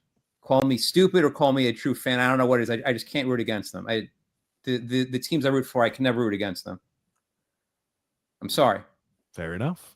I was going to say, Grumpy, do you accept my apology or? Oh, I'm like I said, I just want the Islanders to be good in the long term. I don't like, there's Michael Phelps in swimming, and then there's, the little dog paddlers. That's the Islanders, just dog paddling to mediocre. Hopefully they can get to the side for the next season. That's where we're how much will Sun X be affected if the Islanders flounder this year? He could care less. Okay, there you go. I couldn't that one that about the team struggling. Okay, I will say this though. I'm just rooting for direction. I don't care if the team. Yeah. I don't care if the team rattled off 20 wins in a row. Great, they're showing that. I'm just using the hyperbolic example. Great, it shows that the team has proven they could go on a run. This is a team I believe could win a Stanley Cup. That's great. They've given me legitimate thought to think that they're good enough. If the team bottomed out and we lost every single game over the next 20 games, they say, great, now at least we have a direction. What I cannot stand is just another, hey, over the next 20 games, we go 10-10 and we're sitting right in the middle of the pack again. That is I can't do that. I'm rooting for either bottom out or win every single game. Nothing in between. Yeah, TJ, TJ, you're probably too young to remember this, but Grumpy, I'm sure you remember this in like it was the early 2000s and also early 2010s. It was the same thing. It was like you're on a treadmill. Just they get in the playoffs, lose the first round, get in the playoffs, lose the first round. It just was year after year after year. It was with like Capuano was the coach. They wouldn't spend the money back then. That was the issue. They wouldn't spend the money. The Islanders, for the most of their history, have been a loser franchise, except for the initial, first 10 years or so, 15 years, whatever it was. Then we just went in the doldrums. It's all because of ownership. And something I talk about in the book, if I could plug my book, Hapless Islanders, when I interviewed Jimmy Devellano, he was a huge part.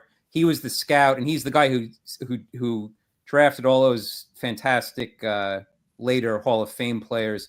And then when he went to the Detroit Red Wings, he also drafted Steve Yzerman as well. So yeah, he's a great general manager. Fantastic. It's just, for me, I just want something more. I don't want the same old. And TJ, you mentioned about direction. If the direction is just to keep on doubling down on this team, that's not the direction I want. What do you seriously think the direction of the Islanders is right now? I think that's a question to all Islander fans that are listening to the show, and to you, Greg and Grumpy. What is the direction of the Islanders currently at this moment? For me, go ahead, Greg. Go ahead. It's hard to say because they have a lot of older players, but then yet just think of it this way: if they didn't have this huge amount of players getting hurt, I don't think there's no chance in hell George would be playing right now, right? Yeah, right. So, all right. So if all the old guys were still playing, I don't know, they'd probably still be in the same boat. So I definitely see, TJ, your point, and also Grumpy, your point, that if you're going to be in this mediocre no man's land, then why not try some of these younger players? It's the only way to get better in the future. The team's not good enough to win a Stanley Cup. Right. Is it going to be good enough to win a Stanley Cup next year? No. Or the year after that? No. Just not going to be. And if you keep on relying on this, one thing I don't want to hear from the old man this year is injuries. I believe in this core. I do not want to hear that because this core is dead. Mm-hmm. I mean, I don't want to hear that. Like I said, I love the Washington model. Is Washington going to win a Stanley Cup this year? Nope. Mm-hmm. Are they going to win next year? Nope. But you know what? They've made the transition where you're going to see, okay, it takes a lot to win a Stanley Cup. It's hard. Mm-hmm. Okay. So you have to make sure you're going towards a goal. I don't think we're going towards anything right now. We're just, okay, season ticket holders, just give us your money and we'll just take your money. We'll just wheel out the same team every year. Just got to stop that and stop re-signing your own guys. They ain't that great. Well, think of it this way. At least the Islanders are not the New York Jets, right? That's true. Yeah. At least they have that going. Have a high draft pick every year. So the Jets have been more successful in my lifetime than the Islanders have. The Islanders hadn't won since '93. They had the first time they had won a playoff series was 2015, or was it even after that? I think it was, yeah. I mean, like the Jets have made it to a few AFC championship games too, just like the Islanders have made it to a few of these Eastern Conference finals. The Jets have been more successful. Think about that. The Jets have been more successful over the last 30 years than the Islanders have. You don't want to be the Jets. Yeah, trust me, you don't want to be the Jets. The Jets just do Jets. I'm on board, Grump. Let's double down on the Jets. I told you I was excited for the Jets the last offseason, this offseason, but then you remember they're the Jets. Mm-hmm. The Jets do Jets things. Yeah, same old Jets is the famous Jets. That fire guy Ed, fireman Ed, yeah. Fireman Ed, there you go. Mm-hmm. He's still up there. He's like 80 now.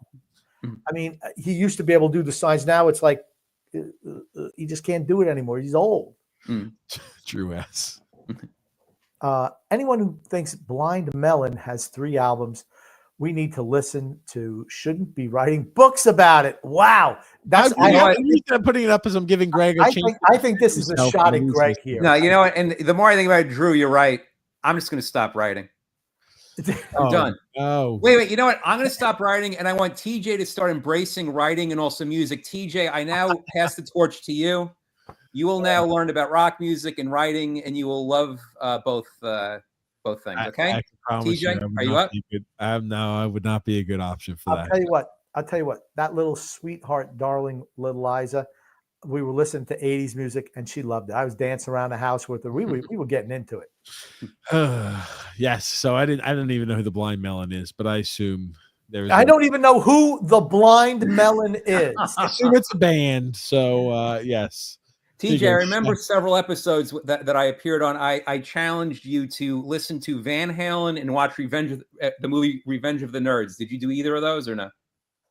I think maybe I listened to I watched. No, the answer is no. The answer is no. No, I didn't do either. I think maybe I saw like 10 minutes of Revenge of Nerds, but that's no, he didn't do that either. Can you name one Van Halen song?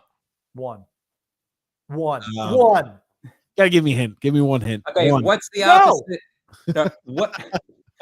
No, well, actually, I'm going to give away a hint, but you're going to get. What would you do if you were leaping? Jump. Ah, there you go. Like shout. He says shout. Oh, he said shout. Jump and shout. Jump. I didn't jump even know. And shout. Yup. Jump and shout. Oh man. Oh goodness. The Rangers look vulnerable and weak, says Shadow Rider. Oh, the warden says, "Leave him alone, you two." Yeah. Facebook user says, "Greg, do you have a favorite Van Halen song?" Yeah, well, Van Halen's one of my favorite all-time bands, but it's hard to pick just one. If push came to shove, maybe the song "Unchained" I'd have to go with, but. Okay. I only listened to David Lee Roth Van Halen. I never liked Sammy Hagar Van Halen ever. That to me is not Van Halen. I won't say that David Lee Roth, absolutely the quintessential Van Halen lead man. Yes. Ain't Talking About Love. I love that song. And that's such a good concert song too. Yeah. But I remember that was, I know You Really Got Me, which was from the Kinks. Go ahead, TJ. You could just zone out now for a second. Yeah. I was don't worry. I know that was their, their big hit. But for me, that album was always Ain't Talking About Love. Did you ever have the opportunity of seeing Van Halen with David Lee Roth? I don't know, 6 or 7 times. Oh, man, you're lucky. And I saw Sammy Hagar, I think, once or twice. Okay. But I saw David Lee Roth on his first ever solo tour that had Steve Vai and Billy Sheehan in the band, and that was I remember that. That was fantastic. Like I said, we used to get tickets to go see concerts, TJ, back in the Wayback Machine. It's like, what are you doing? You used to have they'd have concerts every week. You'd go to a show, and I never, some groups were easier to get tickets to. I always was able to get good tickets for Van Halen. Always. Which book do you talk about how it was easy to get tickets and how bands would tour in the summer? What book did you talk about that in? This one. Ah, there you go. Hapless Islanders. So, TJ, you're going to have to read this book to learn more about your father, right? Oh, my gosh. It doesn't sound like he's stuck to the assignment of talking Islanders. It does sound like he's doing his typical shit. He was all over the place. He was such a fascinating interview. I just had to, he went all over the place and everything was fascinating. I had to just put it all in there. Hopefully the stories were better than his reenactment in the storytelling of him tearing his rotator cuff. Hopefully he was on like that was honestly that was such a good one and you botched it, Grumpy. I'm upset for it. It wasn't a good story. First of all, it's a good story, but you screwed it. You ruined it. It just shows you about total disregard for the person who, and the only reason he was alive for all those years. I think didn't seem to care. I think the reason you told it so poorly is because the warden was right there. You didn't speak as freely as you probably would have because the warden was there. Was she shackling your creativity, Grump? No. Did you feel like you couldn't say everything you wanted to say? I feel like there's going to be some potty mouth words spread around. That's what I think. Now I just have something unfortunate to say. I'm going to have to run in about 5 or 10 minutes. Think we're going to wrap up by then, or Alrighty, yes? Let's go quick, rapid fire here, Grumpy. Facebook friend, Facebook user. 8 annual AAV, I think, is fair. Although, if I am him, I'm seeing the writing on the wall. I wouldn't resign here. Going to be real ugly in 2 to 3 years. Yeah, if his agent should never sign here for $8 million a year with the cap going up, absolutely not. Yeah. Freedom Fund Adventure ads. Wait, how did I miss Baby Liza? Only Son X would leave his own father outside, wounded in pain, and think his video games were more important than the man who gave him life. Exactly. Yes. There it is. Grump, what's your Twitter handle? He is the grumpy old man. I'll tweet him. Grumpy, make your tweet and I'll retweet it. So make your tweet today. So you make your weekly tweet. Okay, I'll try to do that. No, you'll do that. Okay, no exceptions. Here you go. Freedom Fund Adventure. Grumpy, ask the warden if she agrees with my plan to show that private school that educated the boys episodes of your 2 shows and demand a full refund. seems like Tuitions? they would pay to keep public in the Keep the dark. public in the dark about that. Okay.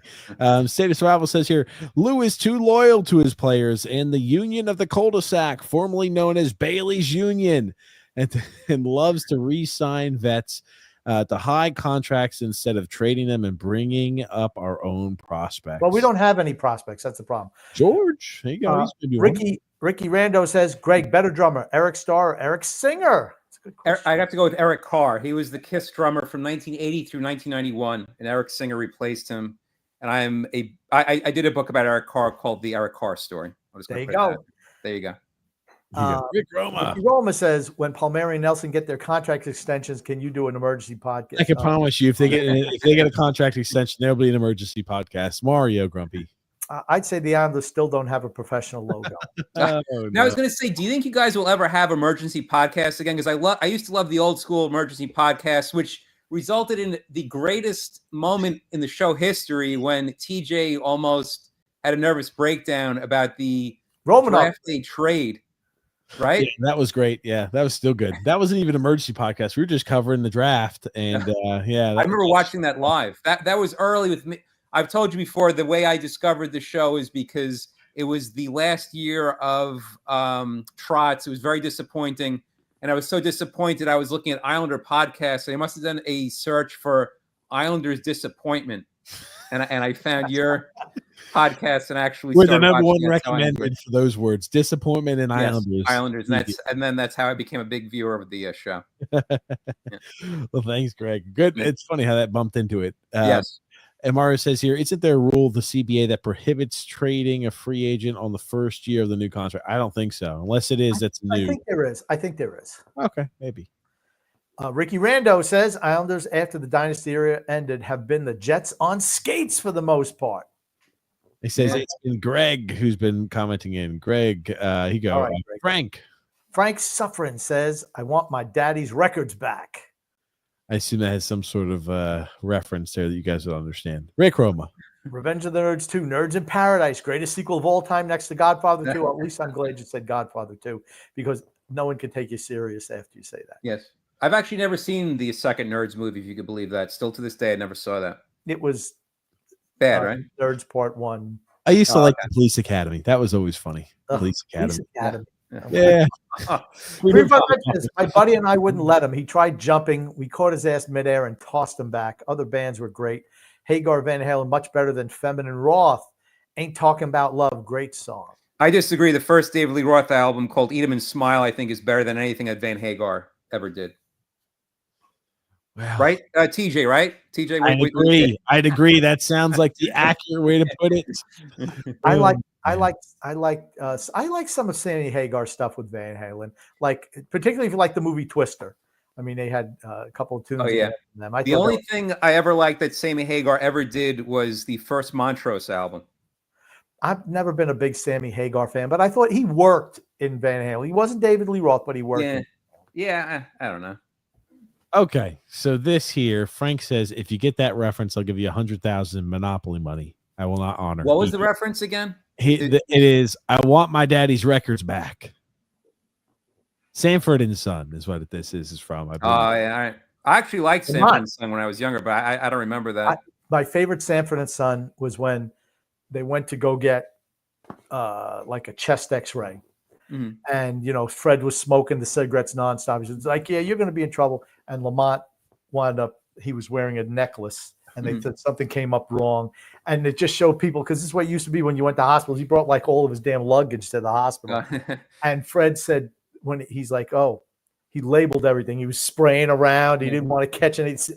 And all of a sudden he wears the utensils. He says, one of the utensils is labeled FS period, and the other one is C. He says, what's the C stand for? He says, contaminated. To me, that's the one that I remember without a doubt is that particular episode. I used to love Sanford and Son. Friday nights on NBC. Now, one thing I learned by doing this book, Hapless Islanders, in the beginning where I talk about 1972, Sanford and Son started in 1972. It actually debuted. Did you know that, Grumpy? Yes, I did. It's true. That was great. That was back, it was my glory years watching. I was 11 years old watching that. So, yeah. So Oh, I look know at we'll be ending and concluding the show here. Remember, if you like the show, make sure to do a few things. Make sure to subscribe on YouTube and to like the video. If you like the conversation, you thought, oh, Greg, I like Greg. He seems like a pretty good guy. He seems pretty cool.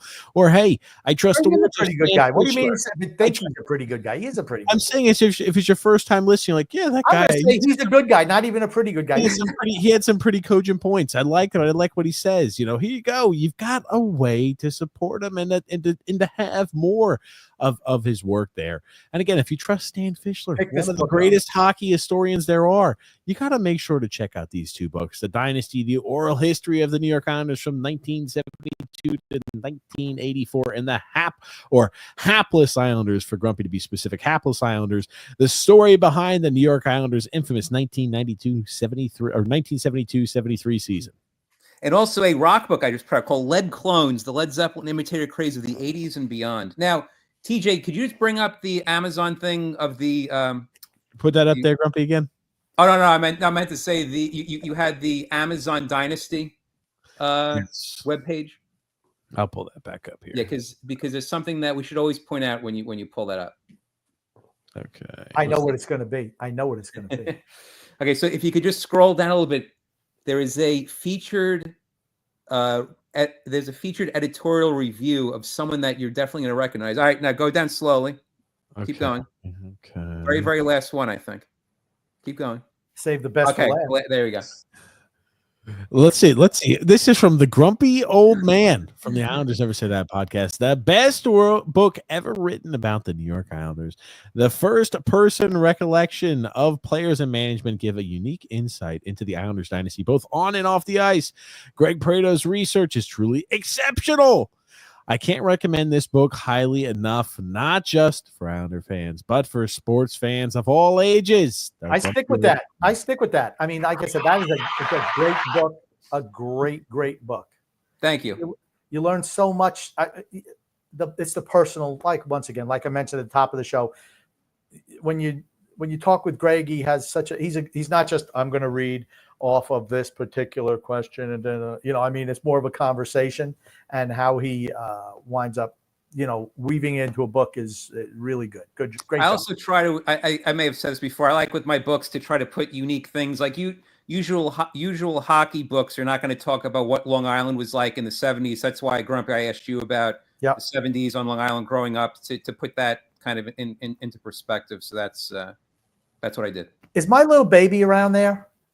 Yes, Grumpy. She's getting. Can we changed. see her? Can we see her? She's getting changed. But thank you so much, everybody, for listening to the show. Thanks, everybody, for tuning in. Thank you, Greg, for being a part of the show, as always. Greg and Grumpy, what do you want to say before we wrap things up here today? Buy the books. I also want to say love and laughter to everyone who listens, and even those who don't. From TJ, the Grumpy Old Man, Sunex and Absentia, and Greg Prato. And I'm going to say my parting shot is let's go Islanders. Let's go Islanders. Big Devils game today. Yes. We're gonna have we're gonna have Edmonton and Vancouver, and then I don't know what we're gonna do. We might go on after the Islander game against Seattle. All right. Well, thank you so much, everybody, for listening. Thank you so much for watching the show. Thanks so much for your comments. Thank you, Greg. Thank you, Grumpy Old Man, and we'll see you guys next time. Next time. There it is. Yeah.